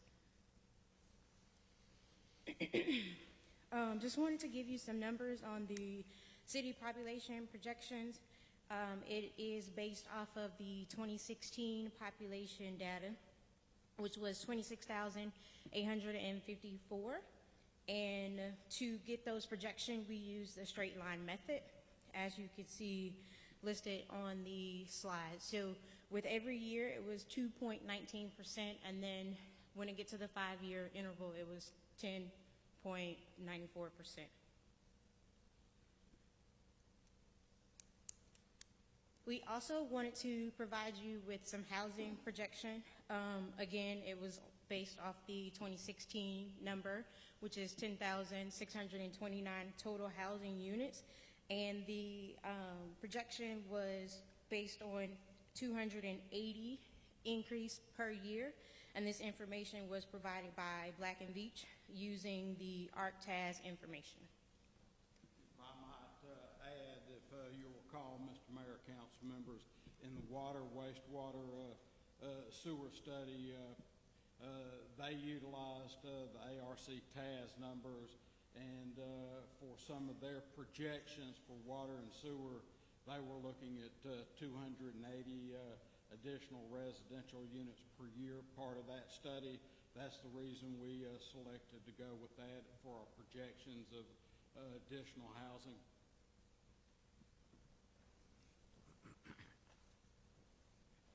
So the elements that we have to include in the comprehensive plan includes the community goals and policies, which is in progress right now. The needs and opportunity, we have completed that portion. That was staff working with the stakeholders as well as the community. The community work program, we are looking to begin that in April and complete that in May. We have the economic development and the housing portion, which we will be focusing on Tuesday and the remaining of February. And then we will focus on the land use and transportation in March. And the capital improvements portion will be done simultaneously with the impact fees. So when it came to our SWOT analysis, this is a component that we also work with the stakeholders and the community to identify strengths, weaknesses, opportunities, and threats. And some of our results, as you can see, I'm not going to read them all. I listed some for community facilities and land use. So like a strength would be, we have great medical facilities for community facilities, and one of our weaknesses coming from the stakeholders in the community would be our wastewater treatment system, because we are growing. As far as land use, some of the strength is that we have a lot of undeveloped land along the river that they would like to see developed, which can also be an opportunity for us as well. Soon after that, we focused on the needs and opportunities, and we used the SWOT analysis results to come up with a list of needs and opportunities based on the current condition of the city. And some of those using community facilities as well as land use include explore the possibility of a new water treatment facility that is expandable to facilitate future growth and come up with a way to eliminate the order. And an opportunity for a community facility is to expand the city's trail system outward from the Etowah River Trail to other areas within the city and link to other communities' trail systems. And for land use, one of the needs that we talked about was focus on expanding land for industrial manufacturing technology by potentially annexing additional land. And an opportunity, like I mentioned before, is to focus on undeveloped land along the river because it has potential to become a riverfront as an entertainment and restaurant venue. That was something that we hear often. Our vision statement, we will use the current vision statement that was adopted along with the city's branding as the vision statement for the comprehensive plan.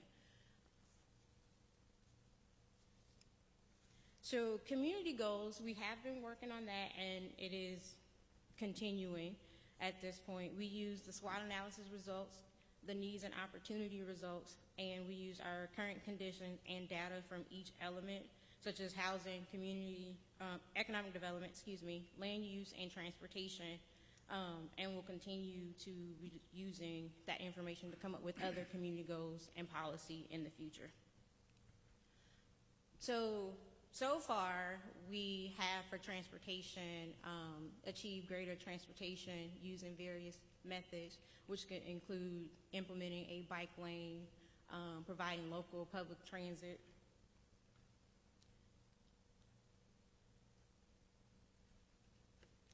So for our land use element, we have two options, which includes the character area map and the future land use map.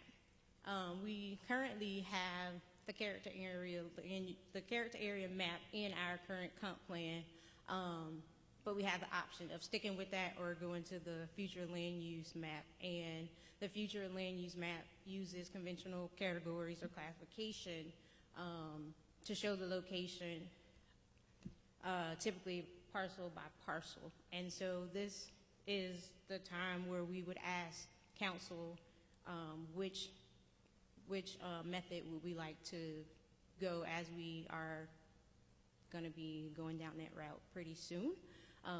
So we would need your discussion or feedback on that matter. Upcoming meetings, the schedule is we have a stakeholder meeting that will be held on Tuesday. We'll be focusing on economic development and housing. And then we have all the other meetings as follow, and they are subject to change. And one thing that I do want to point out is that we are on schedule to meet our document deadline by the state, which is February 28th of 2019. If all goes as planned, we will schedule to come back in front of you in September to approve the plan to be routed to DCA for their reviews. Before I talk about appendices, I just want to touch on the survey really quickly. We do have an online survey through SurveyMonkey. It was opened November 22nd, and based on the information that we provided to the public, it was supposed to close last night. As of this morning, we had about 642 responses. So I just wanted to give you that information about the online survey. SurveyMonkey will allow us to analyze each question after we close the survey. So if there aren't any issues with the survey, we are looking to close that officially tomorrow morning. I have a question. Okay. I hope that there will be consideration as far as weighing that information that is received online, because number one, I guess if I've got 3 email addresses, I can respond 3 times, right? And if I live in Cherokee County, I can respond. I don't have to live in the city. If I live in New York, I can respond if I'm a friend of somebody down here. I'm a little concerned about the validity of the online survey as to being able to really let City of Canton residents define what they want to become, or at least have that major part of the input. I mean, we have no way really of knowing whether of those 642, 300 of them are from outside the city. Now, it may not matter to some people, but to me it would make more difference. The last question of the survey, we asked what was their relation to the city, and they had an option to choose residents, whether they were business owners, property owners, whether they were just here for employment, or a resident of a neighboring city, friend or family. And out of those 642 total responses, 537 of them are residents. So that's roughly 83.6%. And that's probably nobody in Bridge Mill who thinks they live in the city anyway, which they do. Yeah, they think they're in the city if they got a Canton address. You know? I think the one thing I would note too is that, you know, not only is the survey is one of the components that we're working through, and so having stakeholder meetings and getting information there. If you look at the schedule, there's opportunities at First Friday events that are coming up for people to participate. There's a community open house. There'll be a meeting with the Planning Commission, meeting with the Mayor and Council. All of those collectively are components, but not one of those components outweighs the other. So when putting the entire document together, we'll be looking at the whole of that information that's gathered and considering the sources as it relates to the whole when we put the final plan before you. And we have already had one citywide public meeting event here at City Hall. We will have additional citywide public meeting events, as Mr. Peppers had indicated. We will set up with some of the First Fridays and farmers markets to also obtain additional input in regards to the comprehensive plan besides this online survey. I still have concern about the weight of that particular survey, but I'm okay with the other part. In fact, somehow or another, I just think we need to sort of be able to focus on city residents, the input that they have more so than outside the city. I mean, you know.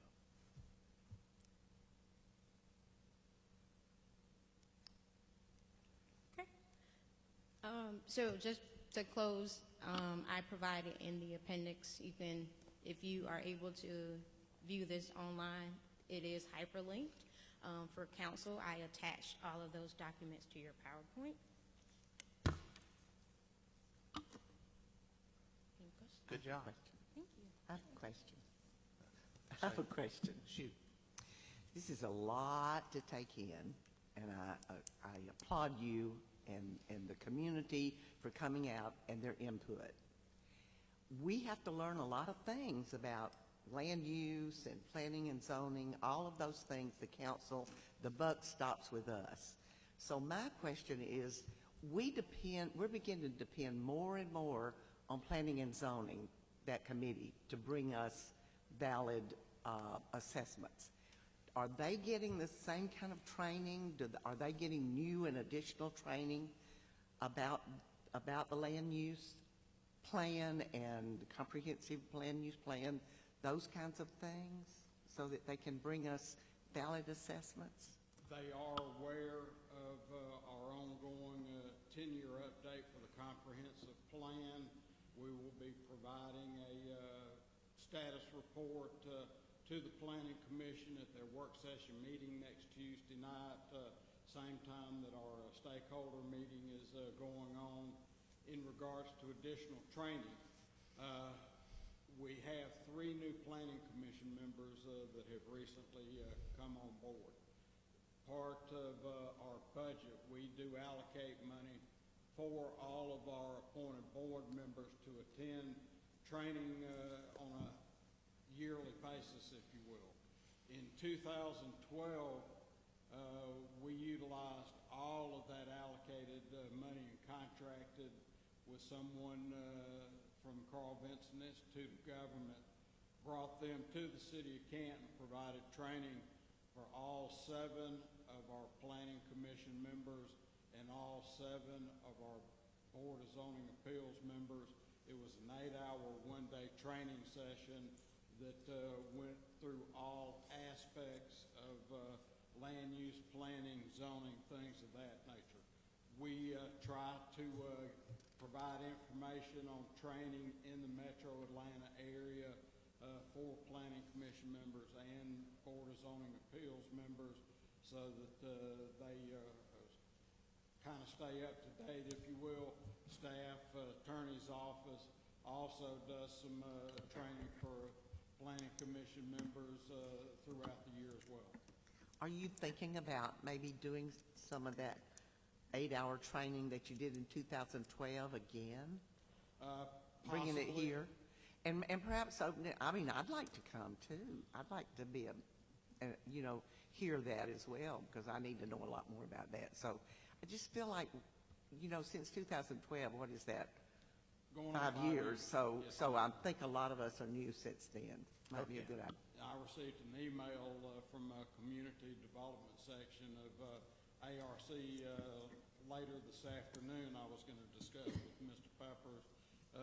They have a application process relative to some specific projects relative to land use planning and zoning, if you will. Part of the offerings of that is concentrated training opportunities, whether it be elected officials, planning commission board members, things of that nature. And that's something new that ARC hasn't really done until this email and the way they've amended one of their application programs for local government assistance. Okay, Ms. McGriff. Ms. Wilson and Mr. Peppers and I attended a planning and zoning training last year, and it opened my eyes to a lot of issues, and I would very much be interested in taking another course if that were to happen here. I'd be very interested.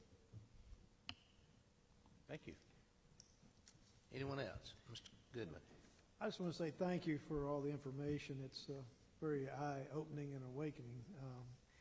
One thing that kind of struck me a little bit odd is that the amount of growth there looks like it's awfully small compared to what actually is happening. I know you were saying, I think you said something like 260 new homes or something like that. For the survey? Yeah. 642 was No, he's talking about the growth, 288 homes. Oh, sorry. Yeah. 280 units, that was, if you will, an average that came out of some ARZ TAS population numbers. Yes, currently we are issuing more permits than that 280. Yeah. But quite honestly, the numbers that we're seeing right now, my opinion, are not sustainable. Right. We stay at those kind of numbers, we're going to see a collapse of the industry again like we saw in 2007 or 2008. That was my question, because we've been through that before where it was really exploding. And right now, from what I've heard, Cherokee County is one of the fastest growing counties in Georgia. And, I know talking to you, you said right now we really have a tremendous amount of building permits being issued and coming on the ground this year. So I just wondered if you thought, from your knowledge, if you thought maybe that might happen if it was sustainable or not. The high numbers that we're seeing now, my opinion, that is not sustainable. Construction costs are increasing, relative to housing. A standard builder constructed spec home in today's market is $125 a square foot. That's with no builder upgrades or anything. That's just a standard track-built home. And some of the smaller builders might even be more than that, but the average cost per square foot is running about $125 for a single-family home. And when you're talking 1,800, 2,000 square foot homes, the total cost gets up there, and a lot of the younger people might not necessarily be able to afford new homes. They're going to have to look at some of the older homes, resale market, things of that nature. But there again, because we utilize that number for our water and sewer master plan, we felt to maintain consistency with that planning effort, we would use those same numbers relative to our housing projections. I will note that those population projection numbers are reduced from what the current comprehensive plan reflects for population projections out into the future. And I know, Mr. Mayor, you and I had some conversations about those original population projections when they were prepared in 2008, 2009, that showed the city getting upwards of 65,000 people by the year 2040. Yeah. Anyone else? Okay, thank you. Good job. Thank you, Mr. Mayor, council members. Review and consideration to approve the payment of the Bluffs property owner's assessment. This ought to be easy, quick, I hope. Mayor and council, if y'all recall a few years back, you'd asked that I bring this invoice to y'all each year. I presented it. The only note I have this year's is now just for that 4.3 acres that's jointly owned by the city and Cobb County Marietta Water Authority. So we're liable for 25% of that. Yeah, how much is it, you recall? Pardon? How much is that assessment? $350. It was $1,400 total. So okay, so we're only 25% of 1,400? Yes, sir. Yeah, okay. We need to go ahead and do that because it's motion. Mr. Goodwin seconded that motion.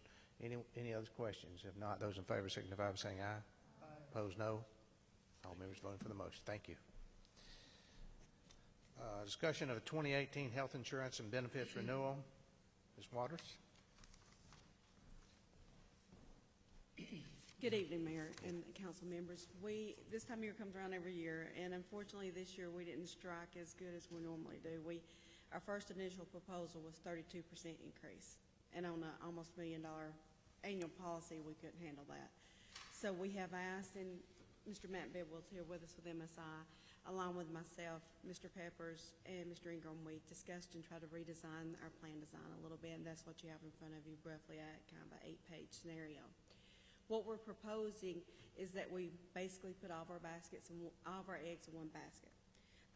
Blue Cross has offered us an additional increase if we roll our dental in with Blue Cross Blue Shield, and if we roll our life in with Greater Georgia Life, which is a subsidiary of Blue Cross Blue Shield.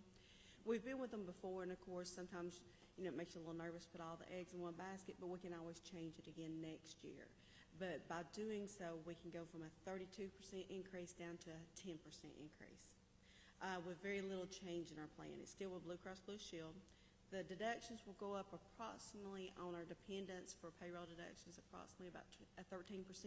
Our employee only will stay the same of $25. The maximum, or excuse me, the deductible will go from $1,500 to $3,000. That is a little steep, but keep in mind we do offer a FSA card, flexible spending account card, and that can be also utilized through Blue Cross Blue Shield at a reduced rate. It's about half of what we're paying through TASC by moving that over. And it helps with administration and facilitation of the claims because everything's right there together. By doing these things and combining it into one plan, we can offer a employer pay benefit of long-term disability to all employees. Currently, we have about 38 employees that pay approximately $8,300 out of their pocket because it's voluntary. The city can elect to give it to all full-time employees for a little over $16,000, which we've saved by moving our life insurance and dental over to Blue Cross Blue Shield. We're here to answer any questions you might have. Matt Bill was here with me if we have any questions, if I can help you in any way. With our insurance renewal, some have asked in the past why we make it such a crunch. We can only get the proposal 60 days out of our plan year renewal, which is April 1st. So that's why we worked very hard with Matt this year to try to bring it to you so we can have some discussion before asking for you to vote on our next meeting. So we can put it in place for open enrollment. Anyone have any questions? Mr. Goodwin? Our current policy is $1,500 deductible, Yes, sir, it is. and this one you're proposing is $3,000. Yes, sir. What's the amount of savings you would have of the new policy? Almost one versus the $300,000. other? How much? 300,000, 284 and some change to be exact. Per person? You got any idea? Annual per person. Do you have it per person? The savings by increasing from a $1,500 deductible to a $3,000 deductible. The savings per person is from $491 went to $6.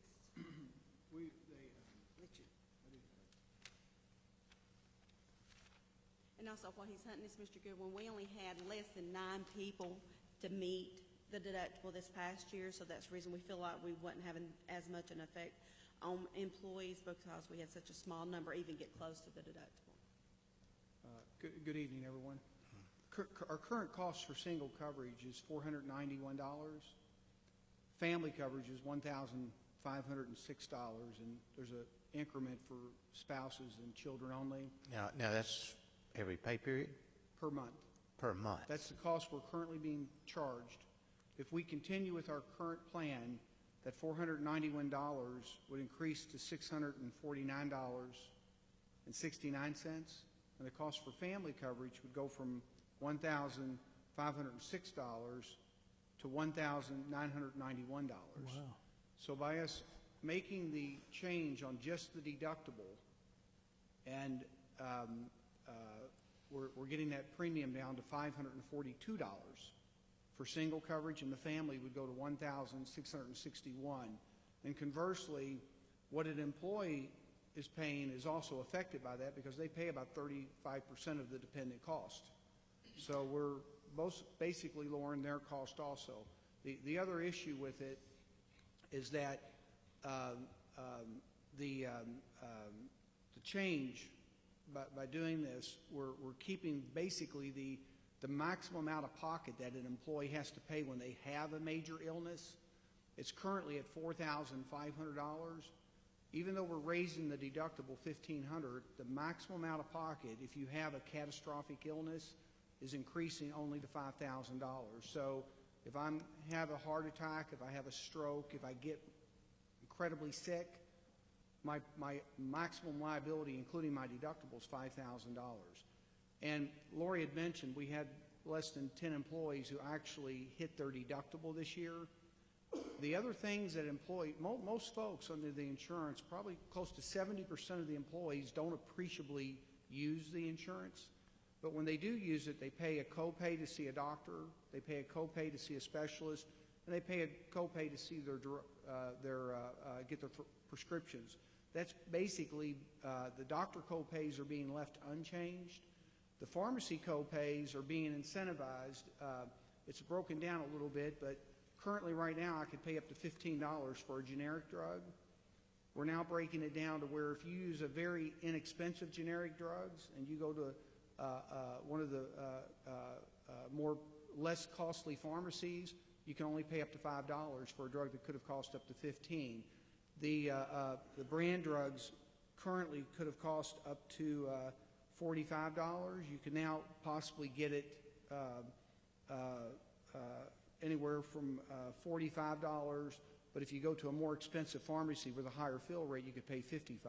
So we put some incentives in there to actually encourage the employees to try to keep our costs down or the city's costs down because it keeps the claims down moving forward.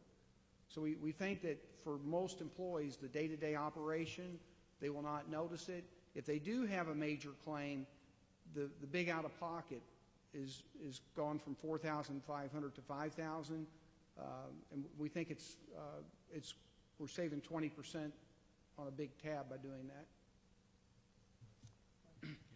And just so So our claim to premium ratio went, last year we had a 52.6%, and that's why we didn't really have a change in our premiums.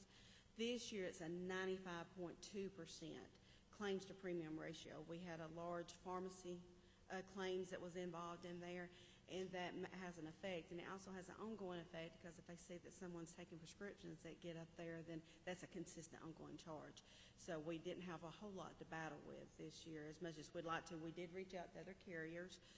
We had a couple decline. We had some that was right there with Blue Cross Blue Shield, and since we've been with Blue Cross Blue Shield for approximately 15 years, the employees are used to the network, and we try to limit that and look at a disruption report if we were to consider moving to another carrier. Anyone else have any questions on that? Thank you. Very good. Thank you. Okay. Almost last but not least, request for discussion of Iris Park subdivision streets and streetlights. Mr. Rick Allison. Mayor, council members, thank you. My deductible is $6,300. Can I get a job with the city? Exactly not sure where to start, but I have an enviable position of HOA president. If anybody's done that, you know it's a thankless job. So Iris Park is in existence now for, well, our portion that's being built by Smith Douglas for a little better than 2 years that I've been there. The property was foreclosed with the original developer. And what's happened is we've been left with some nagging situations that my homeowners keep going after me for. And that's one that's streetlights. Now, Smith Douglas is here. We've asked them nicely to go ahead and put in streetlights, but they're not legally obligated to do so. One of my questions was, and it's not to try to put you on the spot or anything, is how it came to pass that the original developer was allowed to foreclose and not bond for streetlights, leaving us in a position for $185,000 to put new streetlights in. We've asked that question many times on other developments too, I can assure you, many times. Yeah.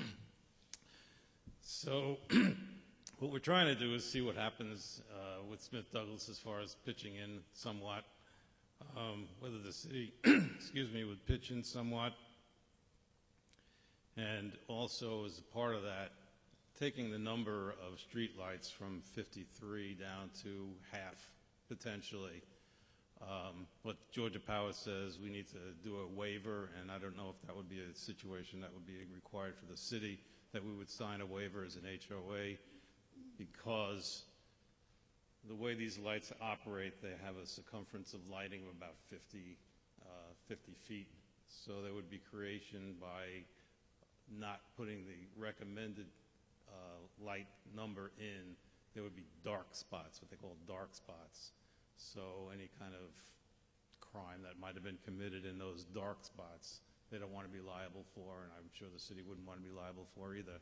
So that's my question to you, is whether or not you would approve a reduction of that number so we can get the number of dollars that it would take, because all the lines that have been installed back from mid-2000 something would need to be replaced now because they've been dormant and they don't feel that those power lines are viable any longer. So that's where we are. I have issues with paving. Billy, you've been very helpful. I appreciate that. Knowing what you would do as far as approving a reduced number, we then need to go back and decide that dollar amount, if the city would be doing anything towards that. I know there's a structure in place for, just refer to this. Based on what Billy told me, the developer can purchase the lights from Georgia Power. So that's something we're working on. The city could purchase the lights from Georgia Power on behalf of the developer or HOA. Well, the developer is not there any longer, so it would be on behalf of the HOA. And then the third option would be the HOA and developer could request the city assess a special tax district over the neighborhood for the lights, which would be billed back to each parcel owner over a period of time. That's going to be a tough one for me to try to get past. It may be possible, but I don't know. It would take a vote with the homeowners with 90% approving it, so it would be a tough task to get people who've just bought homes and are furnishing them and adding on to whatever they're doing to their homes, like fences, et cetera, to pony up some extra dollars. So I don't know where I can go with this any further, but and the paving of the streets is another issue. And honestly, there's a storm drain that just pours water into the neighborhood that was never connected to sewer system or the stormwater system. So we've had a lot of issues that I've had to deal with in the 2 years that I've been president. Did you say that you would be requesting that the city reduce the current, or at least a waiver for the number of street lights that are currently required, that would be required there by 50%? Is that something you were asking? That is a viable statement. Actually, there's one section, and I'm not sure how this all transpired. There's a new cul-de-sac that's been built, and Smith Douglas is actually permitted, or if you can explain that to me, why that particular cul-de-sac is going to get lights and the rest of the neighborhood isn't. And it's just been a bone of contention with the homeowners. It's like, well, why would that section be lighted and the other 50-some-odd homes not get any lights in the streets? I can answer that, Mayor and Council. The reason why the new section, we are the developer. And of course, under the development, we're required to put street lights in. So the new section that we put in will require the street lights, and that's what we're planning on doing. The other section that he's talking about, evidently the original developer went bankrupt, and then all we're doing is we're purchasing lots from the existing homeowner, or from the existing landowners.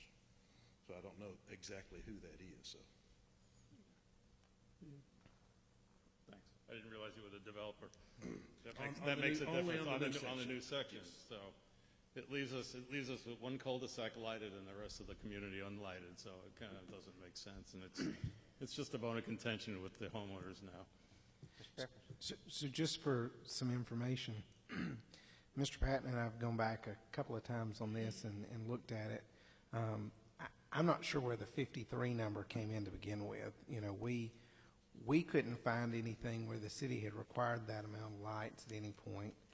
I drove through a couple of neighborhoods of what I would consider comparable acreage or comparable number of units. And for instance, Norton Lake only has 17 lights in the entire neighborhood. Rose Ridge only has less than 20 in their neighborhood. So 53 does seem to be quite an extensive number.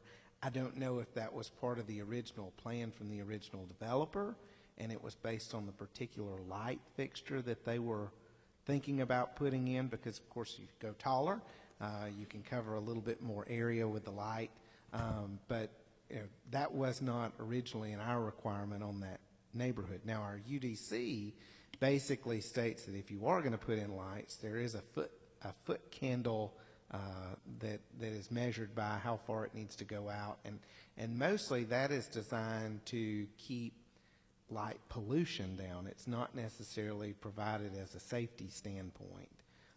As it relates to the bond, the city attorney and I were discussing this. In most cases, lights wouldn't be under a bond anyways. The bond would cover the streets, the curbs, and that's about it. It really ought to cover everything that they would have to put, including the street lights, and it may not. But would the original site plan not show street lights? Would it show sidewalks?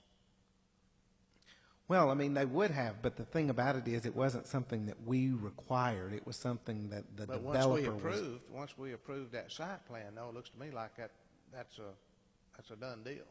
I don't know. If we approve that site plan, it looks like they couldn't just leave street lights out and meet our requirement.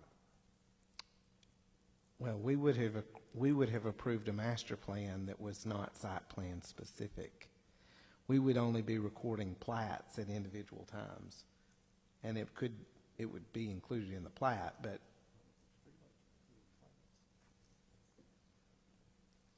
so from my perspective, I don't have a problem with the city saying that they don't need 53 lights, because we have examples of neighborhoods of comparable size that don't have anywhere near 53 lights.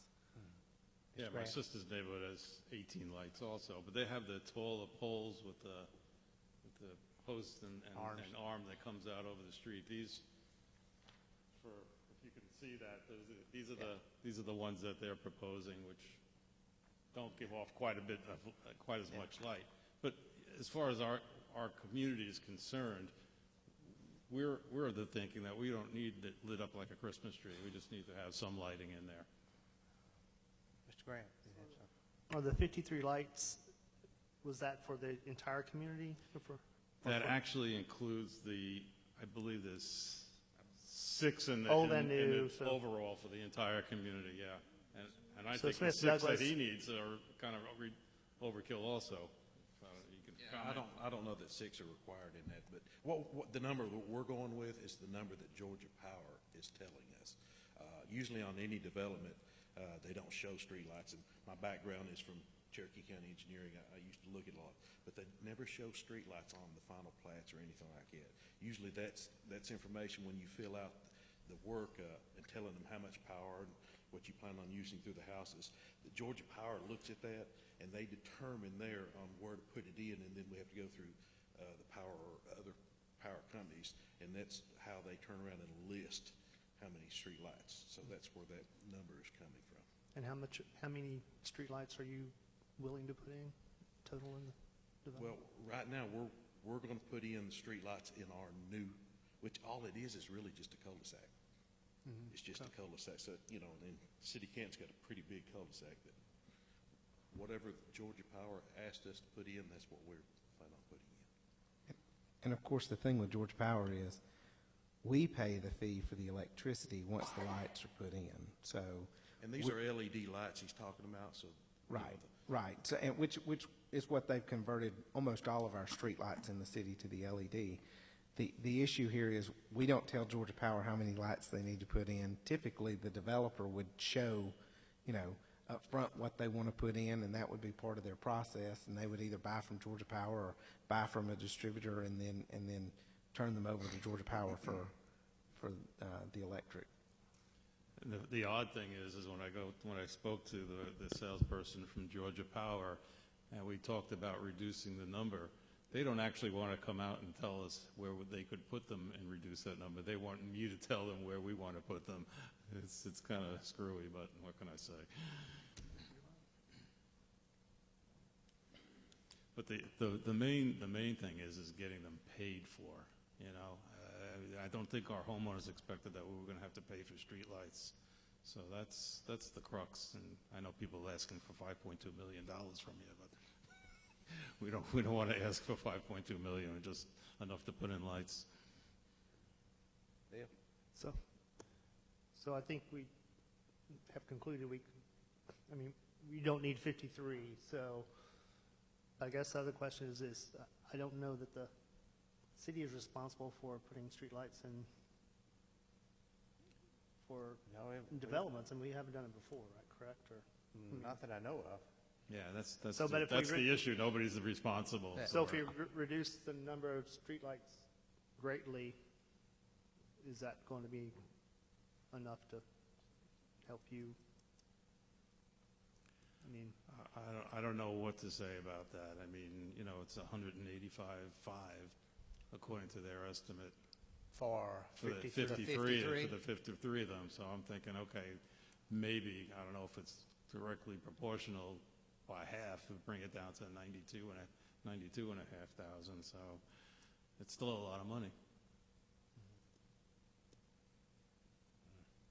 Do you know how many you're going to put in your new cul-de-sac? I think Georgia Power told me it was at least 5 or 6. So 5 in your cul-de-sacs. How many cul-de-sacs y'all have out there?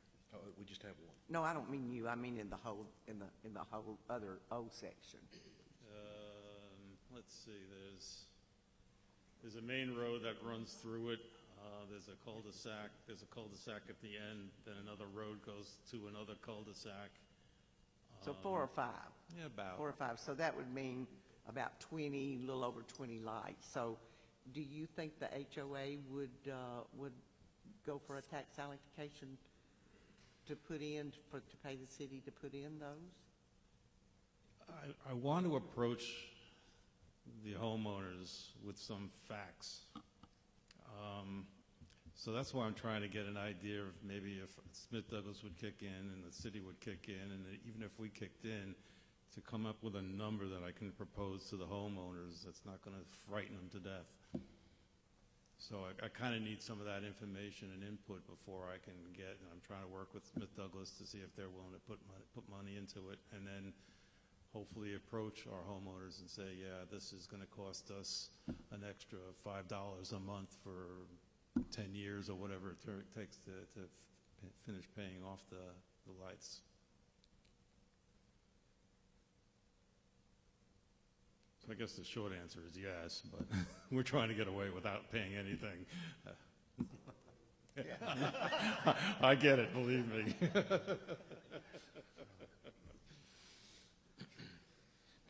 What I was going to say on as it relates to the paving side of that, this was one of those neighborhoods that the former city manager created an add-on fee for, and what I've asked Mr. Hooper to do is, as he goes out over the next month, to start advertising our paving for bid for 2018, that the roads in Iris Park be included as an alternate. That way we'll know exactly what the bid rate is to pave those streets, and then we can bring that back to council along with the add-on fee and look at what the actual cost would be to do that. And we have some funds that have been collected already for that paving? Yes, ma'am. There's about $90,000 in the add-on fee account for that particular neighborhood. But there's a possibility that the add-on fee that we've already collected might at least pay a good portion of the paving. Correct. And not the street lights. That's okay. Right. We'll be happy with some street paving too. Yeah, it would just go into the paving fund. Yes, ma'am. I have one other question. When those lights go in and the streets are paved, are we officially part of the city, or are we part of the city now because we are within the city limits? Well, the issue is the city has to accept the roads, and that's part of the contention with an add-on fee, is that the city's never really accepted the roadways. And so what I'm trying to put forward is a process by which we would use add-on fees, get the cost for the paving, be able to bring that back to council. If we spend the money on it, then we are in fact accepting those roads for maintenance, which were platted to be for public roads anyways. Mr. Grant? So does that mean that the streets right now are private streets? Or no, it means they are to be dedicated as public streets, but they haven't been officially accepted by the mayor and council as public streets. In this instance, where you have a developer that went bankrupt, traditionally we would pull in the streets as everything's finished on the streets and the final plat is put in place. In this instance, though, there's not a developer necessarily to hand that off, and so so we're trying to work through that. But didn't we adopt a policy that we don't accept streets unless they're up to city standards? Yeah, this is a completely different situation. Okay. We're just circling back around to the discussions we've had for 10 years. Right. Is what do we do when a developer's gone bankrupt? They are public because they were dedicated to the public. We've never accepted them formally for maintenance, but they are public streets. They are not private streets. And now, when we adopted the add-on fee, there's an argument to be made that we accepted it impliedly by doing that.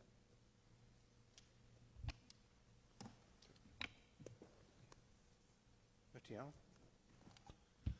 I would think it would be a good idea, just for our information and for his information, while we're getting this together on the paving, if we can nail down a number of streetlights and get a price together and find out what we're talking about for a tax district, as far as what the homeowners would have to, if it's $5 a year, or if it's $50 a year, if it's something that they can live with to help them get out of a bad situation they're in. So I guess we need that kind of information, more detail to know. I think we can look into the actual lights. I think it's going to be up to Georgia Power to determine, one, what the cost of those is going to be, because, the fewer number you purchase, if it's a specialty, the higher the cost per pole, so to speak. And two, they'll have to determine what wiring might be necessary to connect all of those if we've shifted locations within the development. Yeah, but I just think gathering the information so that we know what we're talking about instead of just in general terms would be helpful. I had an email from Danita Godwin. She's the salesperson that gave us this quote for $185,500. I told her I was coming to this meeting tonight. We'll go back to her, since it doesn't seem to be an objection on your part to have less number of lights, that I will ask her to give me a new quote for whatever number we determine, and I can be present again for the next meeting if you'd like me to be here with that number. Sounds good.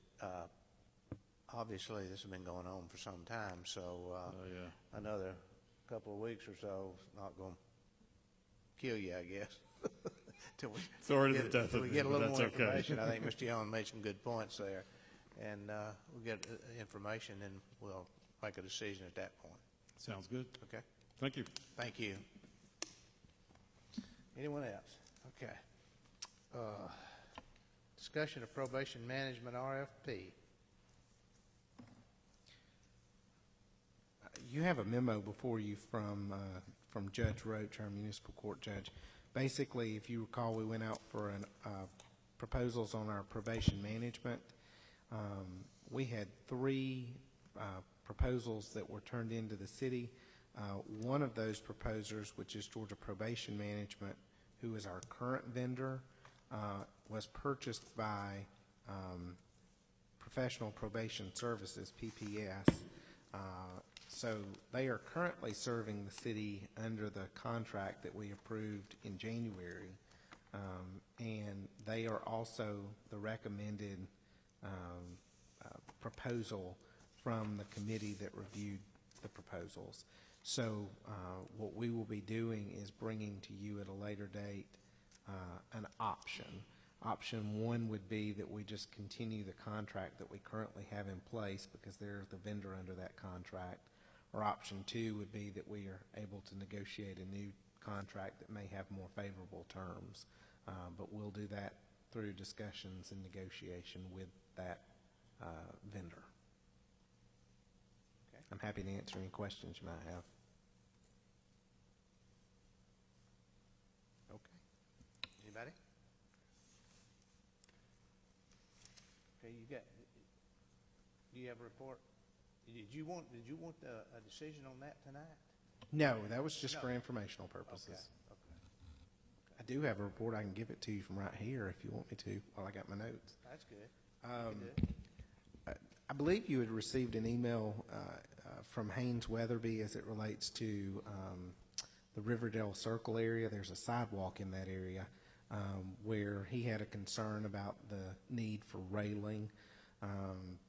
In the past, the city said, we don't know if we need railing in that particular area based on the height of the sidewalk versus the roadway. I asked Mr. Hooper just to get an estimate of what it would cost to put that railing in. It's about a $20,000 expense because of the length of railing that would be necessary along that section. So we're going to look a little bit further into it and see if there's other options that we can entertain, but I did want to give that to you as an update. Additionally, we have received some concerns related to the new apartment project that's being developed on Reservoir Drive. They have their sign up now and are starting to do a little bit of work on that site. On the sign, there's a reference to a HUD number, a Housing and Urban Development number, and I think some individuals think that means that that's going to be low-income or Section 8 apartments. So we did some research today. It's basically just backed by a HUD financier. It's listed on their site as a market rate project, so it's not that HUD reference has nothing to do with low to moderate income housing or Section 8 housing. It just has to do with the financial vehicle that their particular lender is using to finance the project. But I did want to bring that up. That's all I have. And which partners is that? This is the Grand Reserve, the ones on Reservoir Drive. Gotcha. And so we did a little research, and it's just a HUD-backed loan. You know, most first-time home buyers get a HUD-backed loan. Doesn't mean their house is more affordable. It just means that it's financed through that particular federal program, and so this is the same instance. Okay. All right. Is that all you have? Okay. The only two things I have is I want to make a couple of appointments. These are appointments to the Canton Housing Authority. I would like to appoint Ms. Meg Rogers to the Canton Housing Authority, and also Mr. Nathan Brandon will be two new members on the Canton Housing Authority. So since it's a mayoral appointment, we don't have to have a council vote or anything on that. So that will become effective. Meg Rogers will become effective immediately, since the term there is open at this point. The position is open slot.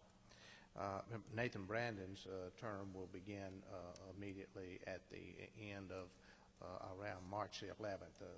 The other term that Clayton Reed is occupying ends through March 10th. So from March 11th on, he will be on the board at that point.